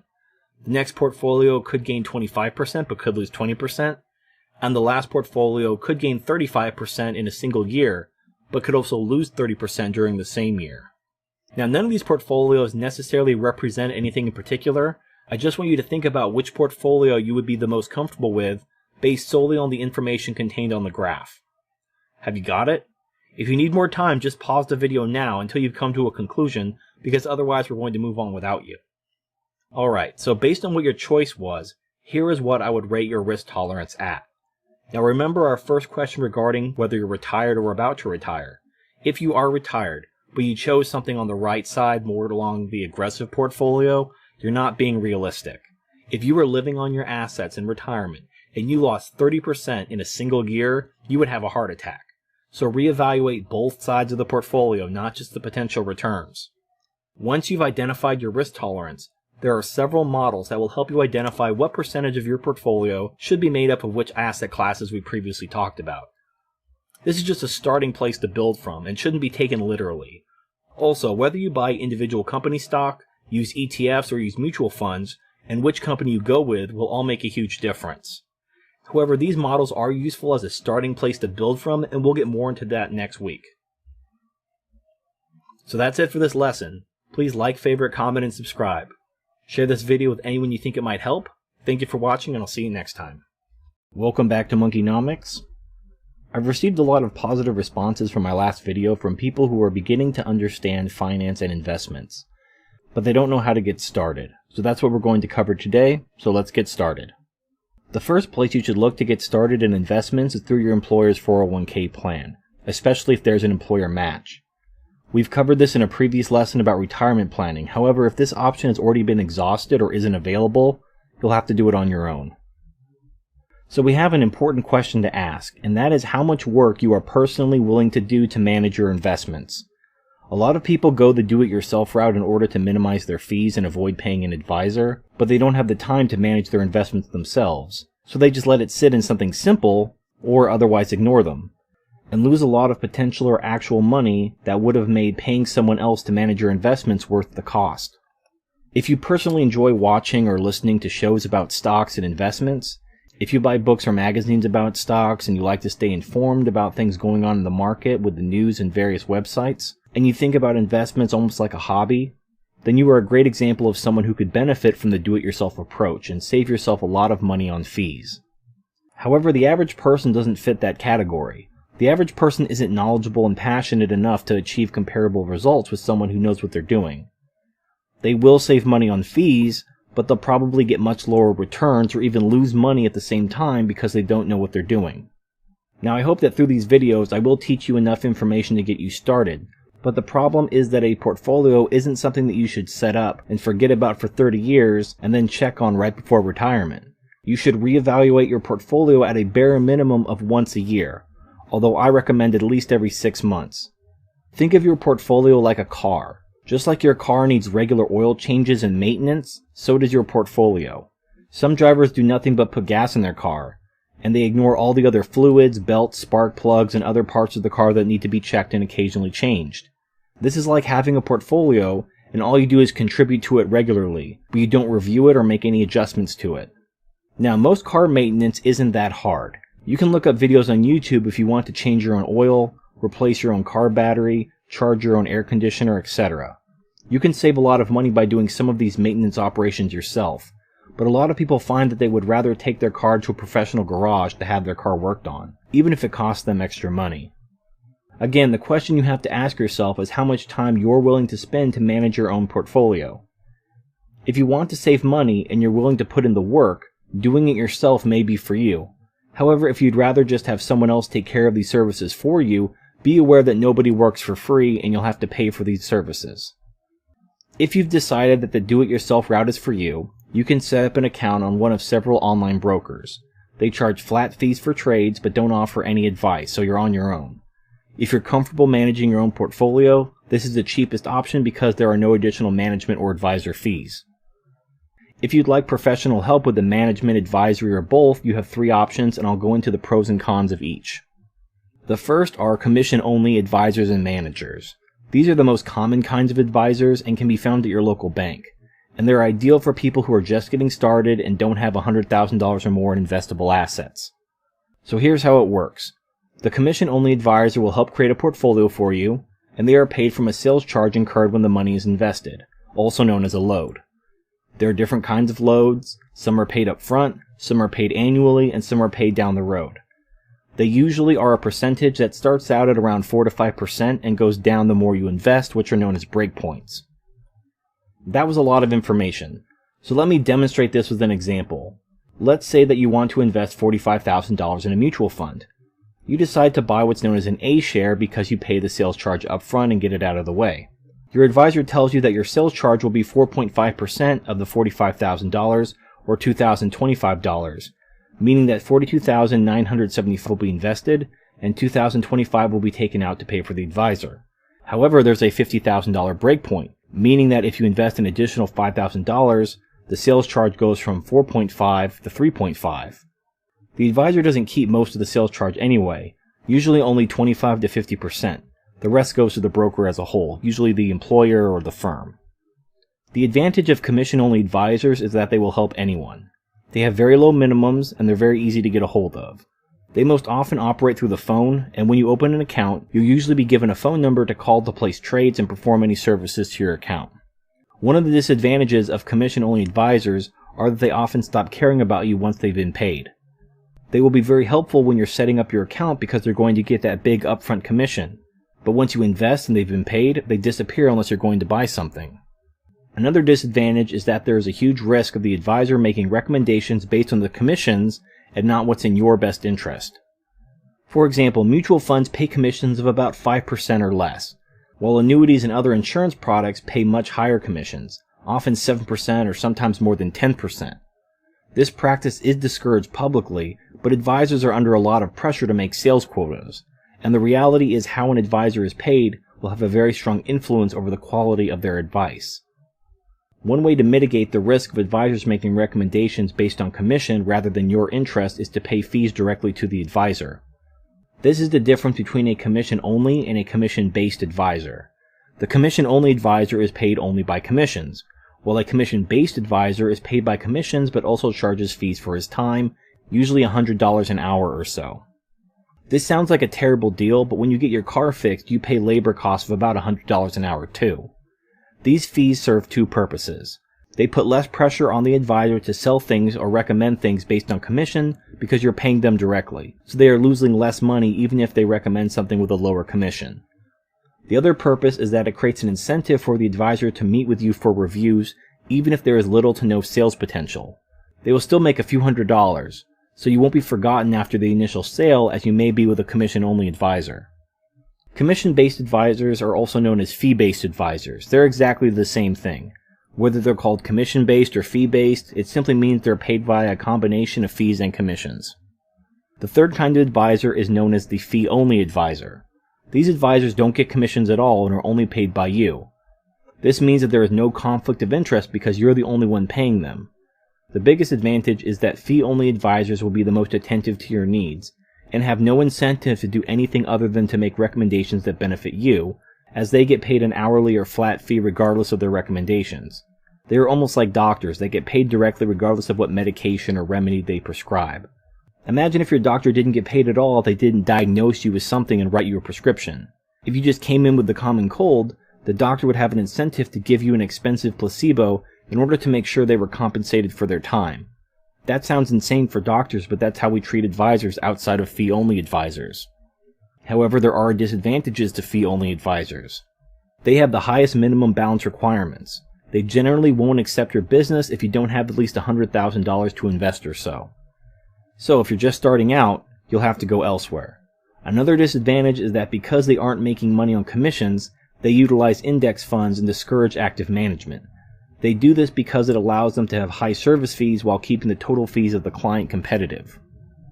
For example, a fee-only advisor will recommend things like index funds because there is no commission or additional fee, but they will charge fees for their services to the client so that the client will end up paying about the same fees as they would with a commission-based advisor.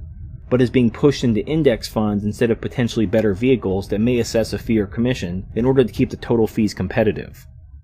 In reality, any advisor, whether they're commission only, fee-based, or fee only, still may be looking out for themselves and making recommendations out of self-interest rather than your interest.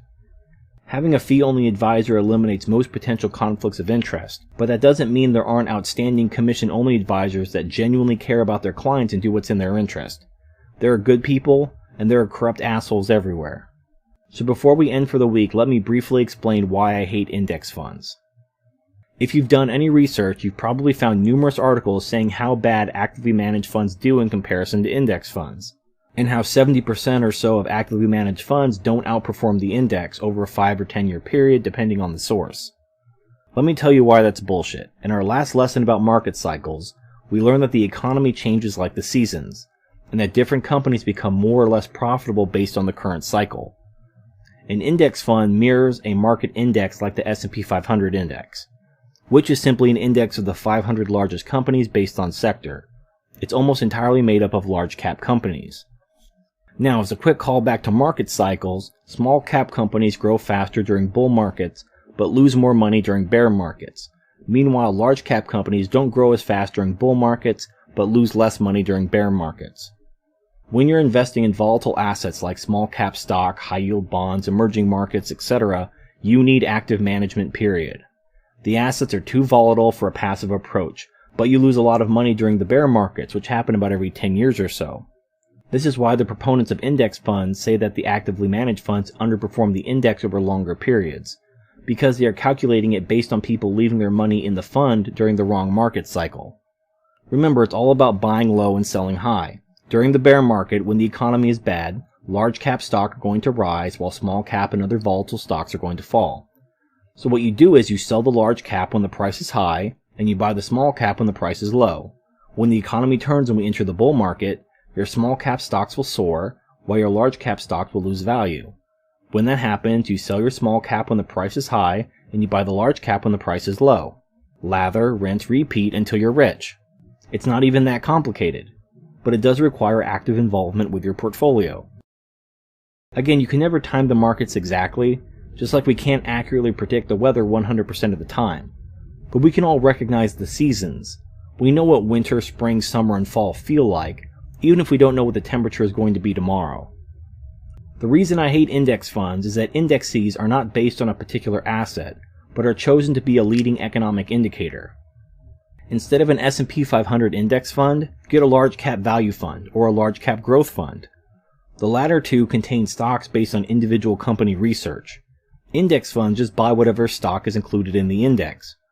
When a company is added to the index funds buy the stock to ensure the index fund mirrors the index. But there is no intelligent input, no research, no risk management regarding whether this company is good or not. Also, index funds will hold a company as long as it's part of the index, even if it's a piece of crap. They won't sell until it's lost all of its value and has been removed from the index, while other funds either stayed away from it or sold it long ago. I'm not against passive investing. I'm just against index funds. They're popular because they're simple. People like to be able to turn on the TV, see how the S&P 500 is doing, and know how their portfolio is doing at the same time. However, people tend to value simple investments because they don't know a lot about investing in the first place. They go with what they understand, which may not be the best. One last point regarding index funds. Proponents of index funds like to say that 70% of actively managed funds underperform the index over a given period, but that implies that 30% did outperform the index. Guess how many index funds outperform the index? 0%. Absolutely none. Guess how many match the index? 0%. Absolutely none. The reason is that even if the fund perfectly mirrors the returns of the index, they still have fees. Minimal as they may be, often only a fraction of a percent or so. However, this means that index funds can never match the index. They can only get as close to the index as possible minus the fees. So which odds do you like better? 30% or 0%? However, that's not really even the issue. The issue is that if you understand asset classes and market cycles, you can use both active and passive management to take advantage of the ebb and flow of the economy to make money. Passive investing is great for stable assets like large cap stocks, government bonds, etc. Active investing is required for volatile assets like small cap stocks, high yield bonds, etc. It's not about which is better or worse, it's about having the right tool for the job. I know that I jumped ahead a little because we haven't explained the difference between individual stock mutual funds and ETFs yet. I was going to do that this week, but based on the feedback I've received from people looking for help getting started, I thought that this lesson was timelier. We will cover the different ways to invest in stocks next week, and I'll show you how to construct a portfolio using a combination of active and passive assets based on your risk tolerance. So that's it for this video. Please like, favorite, comment, and subscribe. Thank you for watching, and I'll see you next time. Welcome back to Monkeynomics. This lesson is going to be about the differences and purposes of buying and selling individual stocks, mutual funds and ETFs or exchange-traded funds, as well as constructing a portfolio based on your risk tolerance and how to evaluate said portfolio. However, before we get into today's lesson, I've had several questions from the last lesson in regards to market cycles and my disdain for index investing. First, let me say that if you simply want to put your money in something with little to no fees that will do reasonably well and that you don't have to think too much about or spend too much time maintaining, you could do much worse than an index fund. However, you are really costing yourself a lot of potential money by being so lazy. If you're too busy to do things yourself, hire someone to manage your money for you. If you're worried about the fees eating into your profits, move only a small portion of your money into something managed and see how the managed account does in comparison to your index fund. If the manager is earning higher returns than the index fund, even accounting for their fees, which will be only around 1% a year, then they're worth it. However, this isn't as difficult to do yourself as people think. Let's briefly examine how a sector rotation strategy works, using the last 10 years as an example. There are 4 cycles to the market, just like there are 4 seasons in a year. Each cycle, just like each season, follows the other. Now, when you think about the cycles like the seasons, you can make logical predictions. Which season would you expect to sell more ice cream? Summer, because it's hot. Which season do you expect to sell more toys? Fall, because people are buying toys for Christmas. So let's say you bought stock in ice cream companies in the spring and sold them in the summer, or bought toy company stock in the summer and sold them in the fall. Makes a lot of sense, right? This is what sector rotation is, except instead of watching the weather, you watch the markets and the economy. Just like summer increases ice cream sales and fall increases toy sales, each cycle favors certain industries. Some industries even benefit when the economy is bad, or at least lose the least amount of money. So let's go over the 4 cycles and which industries benefit during each phase. The recovery or market bottom phase. This is the phase of the cycle when the economy has just begun climbing out of the recession. The industries that benefit most are financials, i.e. banks, technology, and consumer discretionary, which is just a fancy name for non-essential or luxury goods and services. These include retailers, media companies, clothing brands, and automobiles. The boom or bull market phase is the phase of rapid growth when the idiots jump into the market and start buying shit they don't understand and creating a bubble. The industries that benefit most are technology companies, industrials, i.e. manufacturing, construction, and machinery, and basic materials, which means companies that process raw materials like mining, metals, chemicals, wood, etc. Notice that technology is prominent in both the recovery and boom phase, so you want to sell it last because it may still have room to grow during the early stages of the boom phase. The peak or market top phase, this is the phase where the economy is at its peak more or less. This is when the rich people sell and the broke people buy. The industries that benefit most during the peak are energy, meaning oil and gas companies mostly, but you can invest in solar and wind if you're an environmentalist or have a problem investing in oil companies. The other winners are utility companies, which are usually related to the energy sector anyway. And once again, basic materials makes an appearance as the transition sector. The bust or bear market phase. Finally, we have the hangover phase after the party. Nobody likes a market crash, but you can make money in any economy, or at least limit your losses. A lot of people cash out during the peak and get back into stocks once the recovery starts. But you can often make money even during the recession if you know which industries benefit from the bad economy. And they are utilities, consumer staples, which simply means essential goods like food, cleaning products, etc., and healthcare. As I mentioned in a previous video, even when the economy is in the toilet, people need electricity, people need food, and people need medicine. Now that we understand the basic concept, we need to test it. Sector rotation seems almost too easy, right? If it's this easy, why doesn't everyone do this? The reason is that most managers have investment objectives, so they can only invest in certain companies. The exceptions are hedge fund managers, which do use strategies like this. None of what I'm telling you is a secret or something I came up with myself. Looking at the last 10 years from 2004 to 2014, we can identify a complete cycle during this period. Now, it's important to recognize that the economy can still be in a recession while the stock market is in recovery.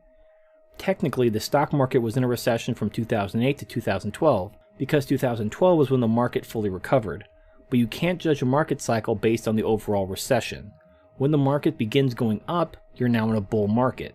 The recovery has begun as far as stocks are concerned, even if the recession is still ongoing in the general economy. So once you recognize what phase of the cycle you're in, you know what to buy and what to sell. If you're just starting out, just buy what you know will go up later and don't worry about selling anything until the cycle loops back around. When selling, stretch out the sales across a few years in order to limit your tax liability. And if you don't sell everything before the cycle turns, just hold on to it and sell it next time. The cycle repeats itself about every 10 years or so. This isn't a get-rich-quick scheme, as it will take you about 10 years to go through the complete cycle. And you can see the S&P 500 in blue, which didn't do bad. If you simply put your money in an S&P 500 index fund, you'd be doing okay, basically staying in the middle of the graph. So if that's good enough for you, that's fine. However, with just a little bit of extra work, you can make significantly more than the market. Okay, so I hope that cleared things up regarding market cycles and sector rotation investing. Now let's move forward and talk about the three main ways to buy stock, which are buying individual stock, buying mutual fund shares, and buying an ETF or exchange-traded fund. The easiest way to buy stock is to buy a company stock directly off of a stock exchange. If you want to own stock in a specific company like Apple, for example, you would want to buy the individual stock. Since you own the stock without involving any managers or middlemen, there are no fees and expenses like you would find in a mutual fund other than the trading fees. There may also be custodial fees if you keep the stocks with your broker for safekeeping. The primary disadvantage of owning individual stocks is that it's extremely unlikely that you'll have enough money to be properly diversified. The average stock in the S&P 500 is about $70, with some like Google and Apple costing several $100s for a single share. If you wanted to be properly diversified across an entire market sector or sectors, you may not have enough money to be properly weighted. Another disadvantage is that without any management, you'll have to be knowledgeable regarding all the companies that you own to at least some degree. Most mutual funds have research teams that specialize in a single sector or class of stock. It's very doubtful that you'll be able to be knowledgeable enough to keep up with even a fraction of the companies you own, assuming you can even diversify yourself properly. My advice regarding individual stock is to only buy the stock in companies that you want to own because you're interested in the company itself. If you want to own Apple and you're willing to pay over $700 for it, go nuts. However, if you want to own a piece of a technology sector, for example, owning individual stock is not the best way to invest broadly. Now let's talk about mutual funds. A mutual fund is basically a pool of money that allows a large amount of investors to achieve more than an individual investor could. The investors pool their money and thus mutually fund the portfolio, hence the name mutual fund. Mutual funds are run by a fund manager that sets the objective for the fund and chooses the companies to buy and sell. The types of companies the fund is interested in are usually indicated in the name of the fund. For example, a mutual fund named Large Cap Growth Fund invests in large cap companies with high relative earnings. You'll see the words growth or value within many mutual fund names. A growth fund invests in companies with high relative earnings, which indicate that the company is growing. A value fund invests in undervalued companies as calculated by their earnings and share price. Value funds tend to be less risky than growth funds, even within the same asset class, but may earn less than their growth counterparts. Buying a share of a mutual fund allows you to own a relative percentage of the entire portfolio, which allows you to own a stake in hundreds or thousands of companies depending on the fund for a fraction of the price of trying to own these stocks on your own. Mutual funds also offer professional management and research for a fraction of the cost of hiring a private money manager or research team yourself. The downside of a mutual fund is that the fund charges fees in order to pay for the fund manager and the research team. These are usually around 1% but can be higher, but are rarely more than 5%.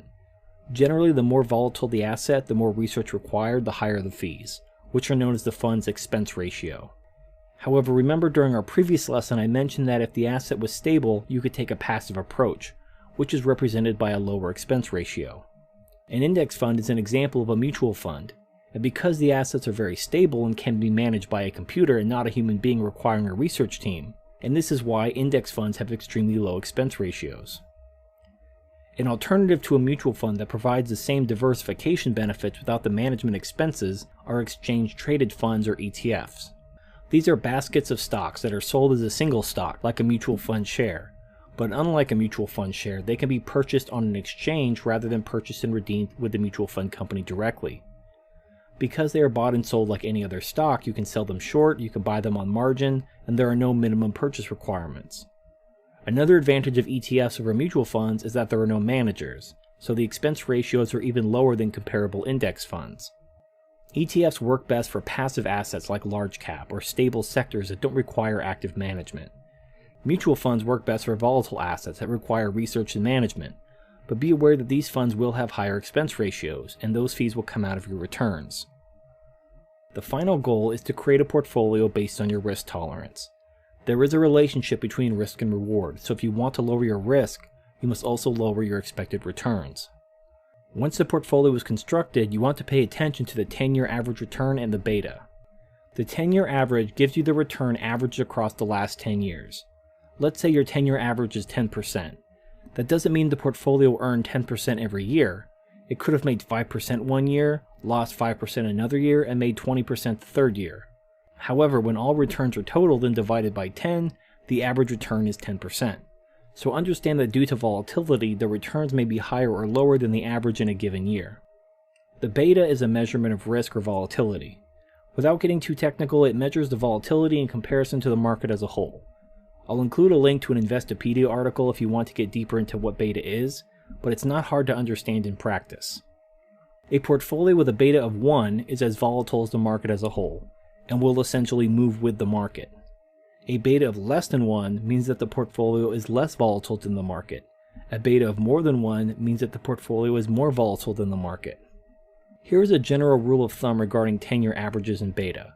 Your goal should to have a beta that's correlated to the 10-year average. A conservative portfolio should earn about 6% a year and have a beta of 0.6 or lower. A balanced portfolio should earn between 7% and 8% a year and have a beta between 0.7 and 0.8, so on and so forth. And then aggressive should have a 10-year average of 10% a year or better with a beta of 1 or less. This goal isn't always attainable based on the market, but that should be the goal. Some questions you might be asking are, why would I want a lower return? Or what does the beta mean in practical terms? Think back to the 2008 recession that lasted until 2012, when the markets recovered to their pre-recession highs. 2008 to 2012 was 5 years. If your portfolio's beta was 1, it would take your portfolio to recover from its 2008 losses 5 years as well. If your portfolio's beta was 0.5, or half the volatility of the market as a whole, your portfolio would have likely recovered between 2 and 3 years, or about half the time it took the market as a whole to recover. In exchange for this benefit, the portfolio earns less on average, about 5 to 6 instead of 10. So if you have a lower risk tolerance, you have to judge whether you prefer to make more money in the long term, or if you prefer to recover from a recession quicker than the overall market. You can't have it both ways. If you want to increase your returns, you have to accept higher risk. If you want to lower your risk, you have to accept lower returns. You should always be beating the market one way or another. Either your return should be higher or your beta should be lower, preferably both. Otherwise, you might as well just get an index fund. If you're not beating the market, your manager or your advisor needs to be fired. If you manage your own money, you might want to fire yourself and find a decent manager or advisor. So I mentioned some portfolio models in the last lesson. These are good starting places, but they're only starting places. So let's take the aggressive portfolio model and build a quickie portfolio.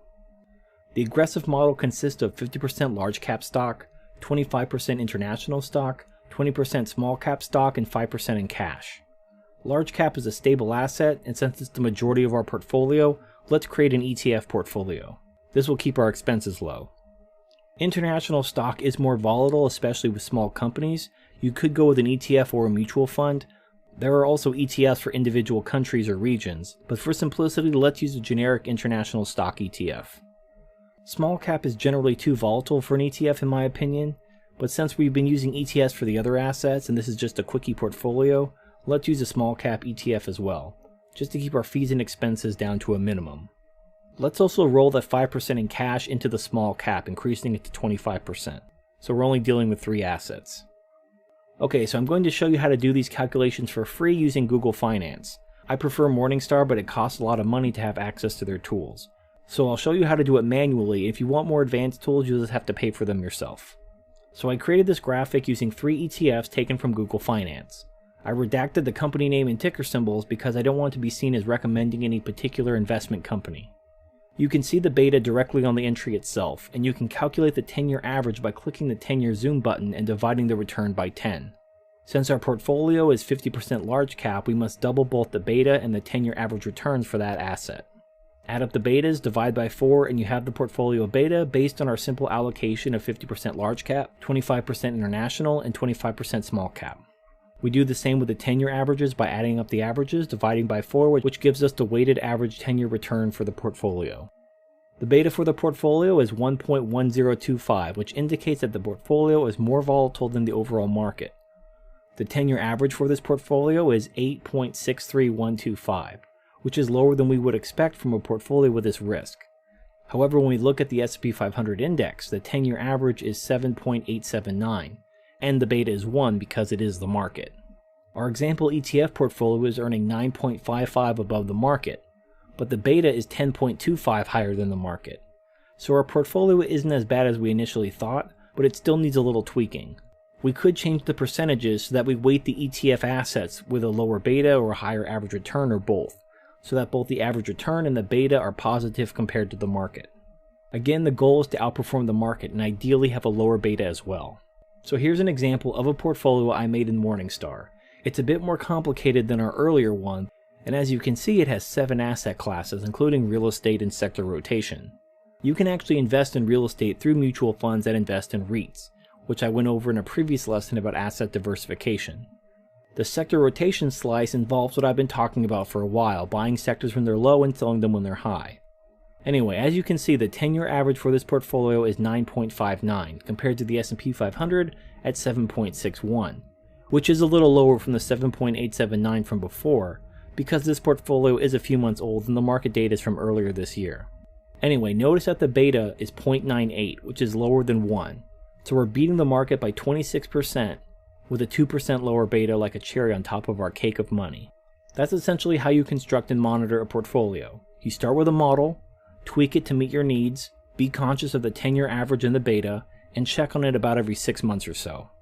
I recommend using Morningstar, but you can use Google Finance instead if you don't mind doing some math yourself. If you're working with an advisor, they should have access to Morningstar through their firm.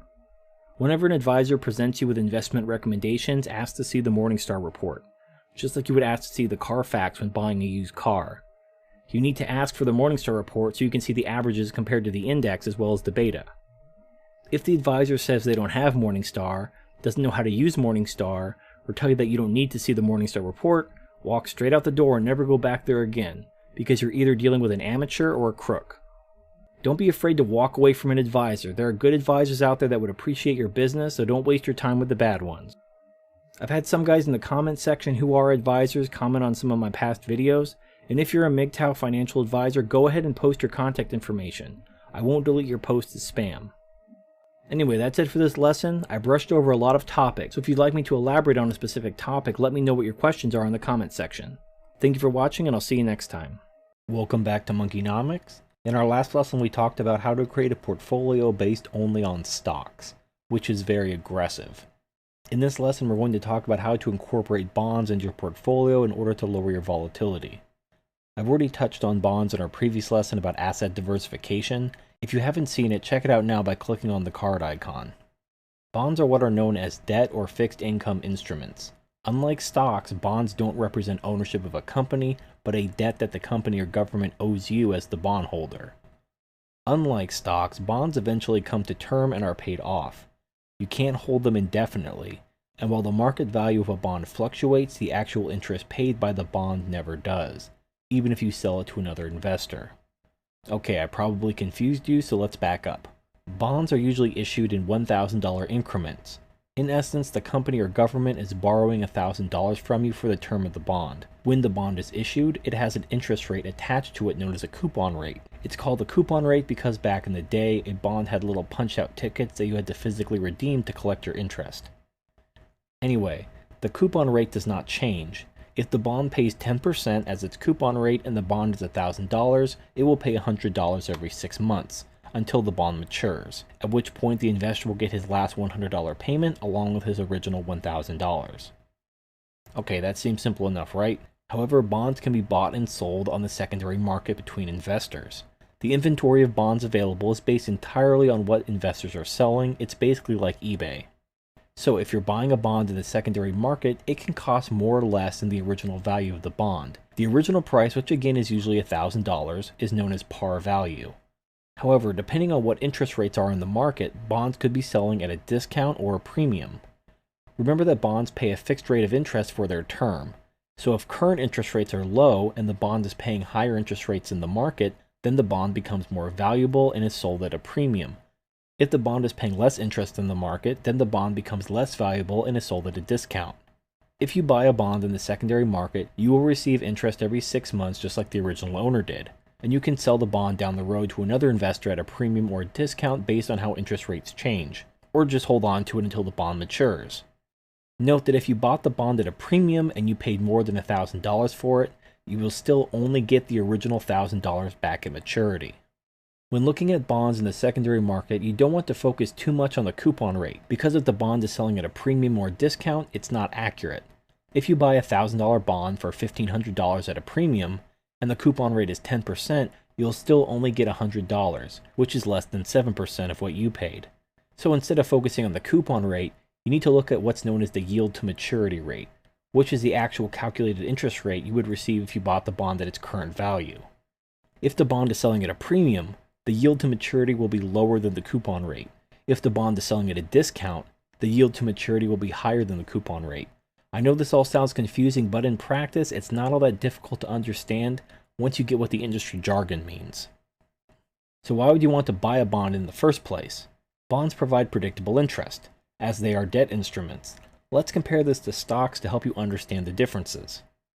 When you own a stock, the company may pay a dividend if it has a profit that year, and doesn't reinvest it.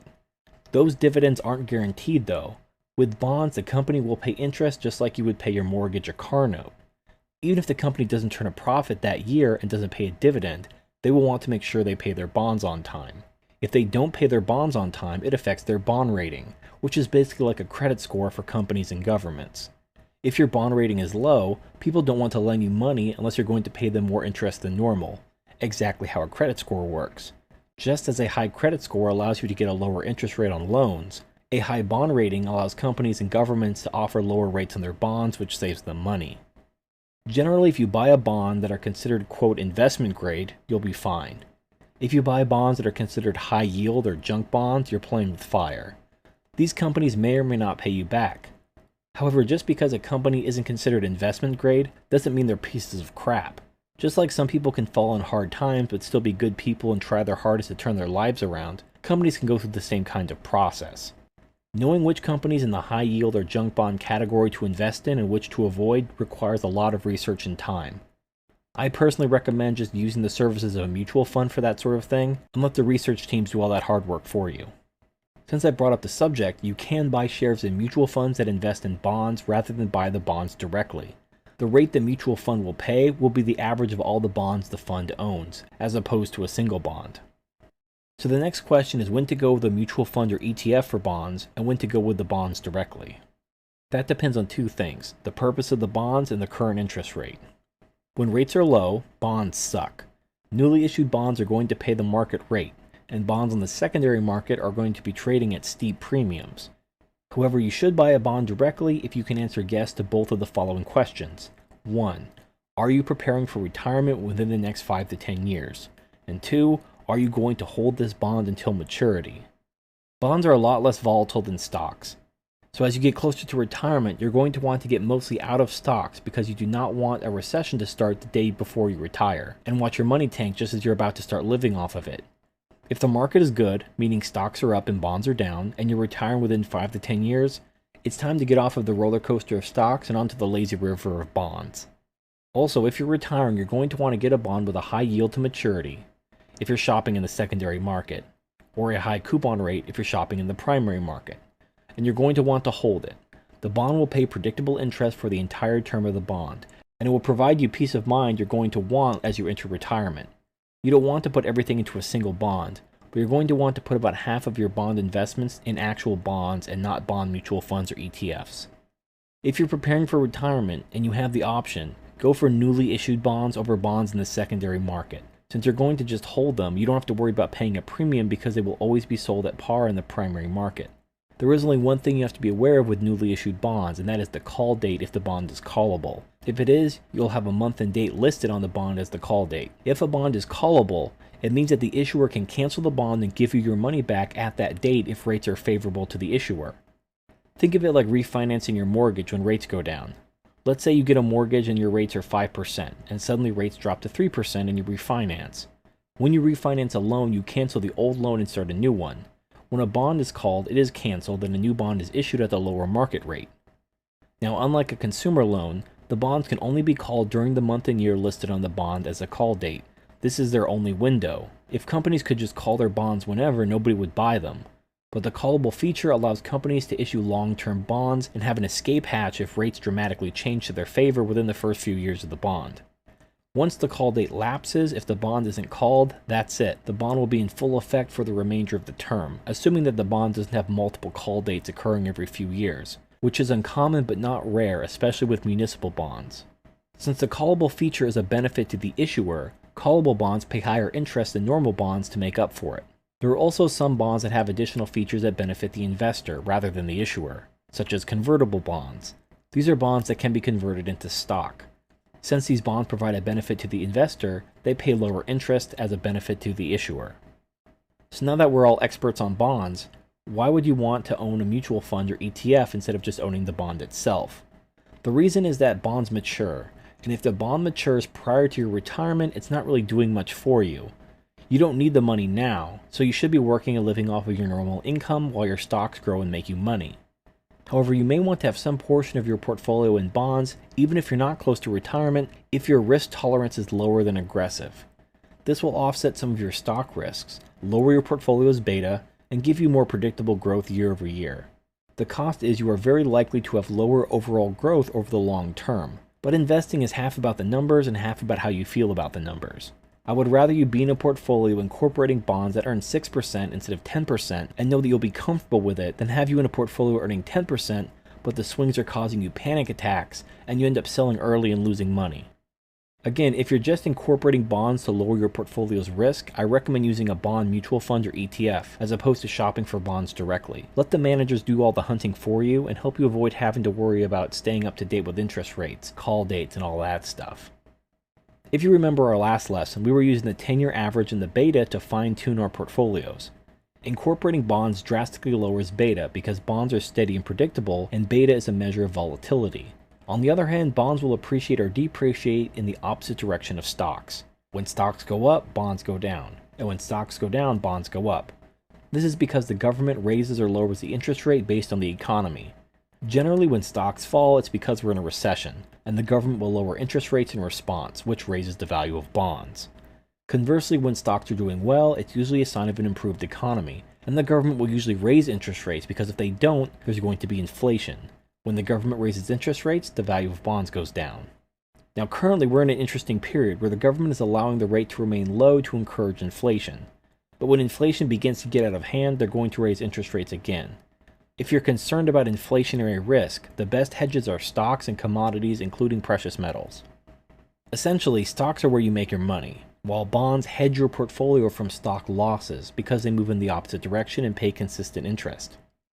If you're in one of the lower risk tolerance categories, you're going to want to find that sweet spot, where you're earning enough interest to live off of for the rest of your life, but the portfolio is stable enough for you to enjoy your retirement without having a heart attack when you turn on the news. Remember that the US has a recession about every 10 years or so. Assuming you retire in your 60s and live into your 90s, that's at least 3 recessions your portfolio is going to have to last through while you're living on it.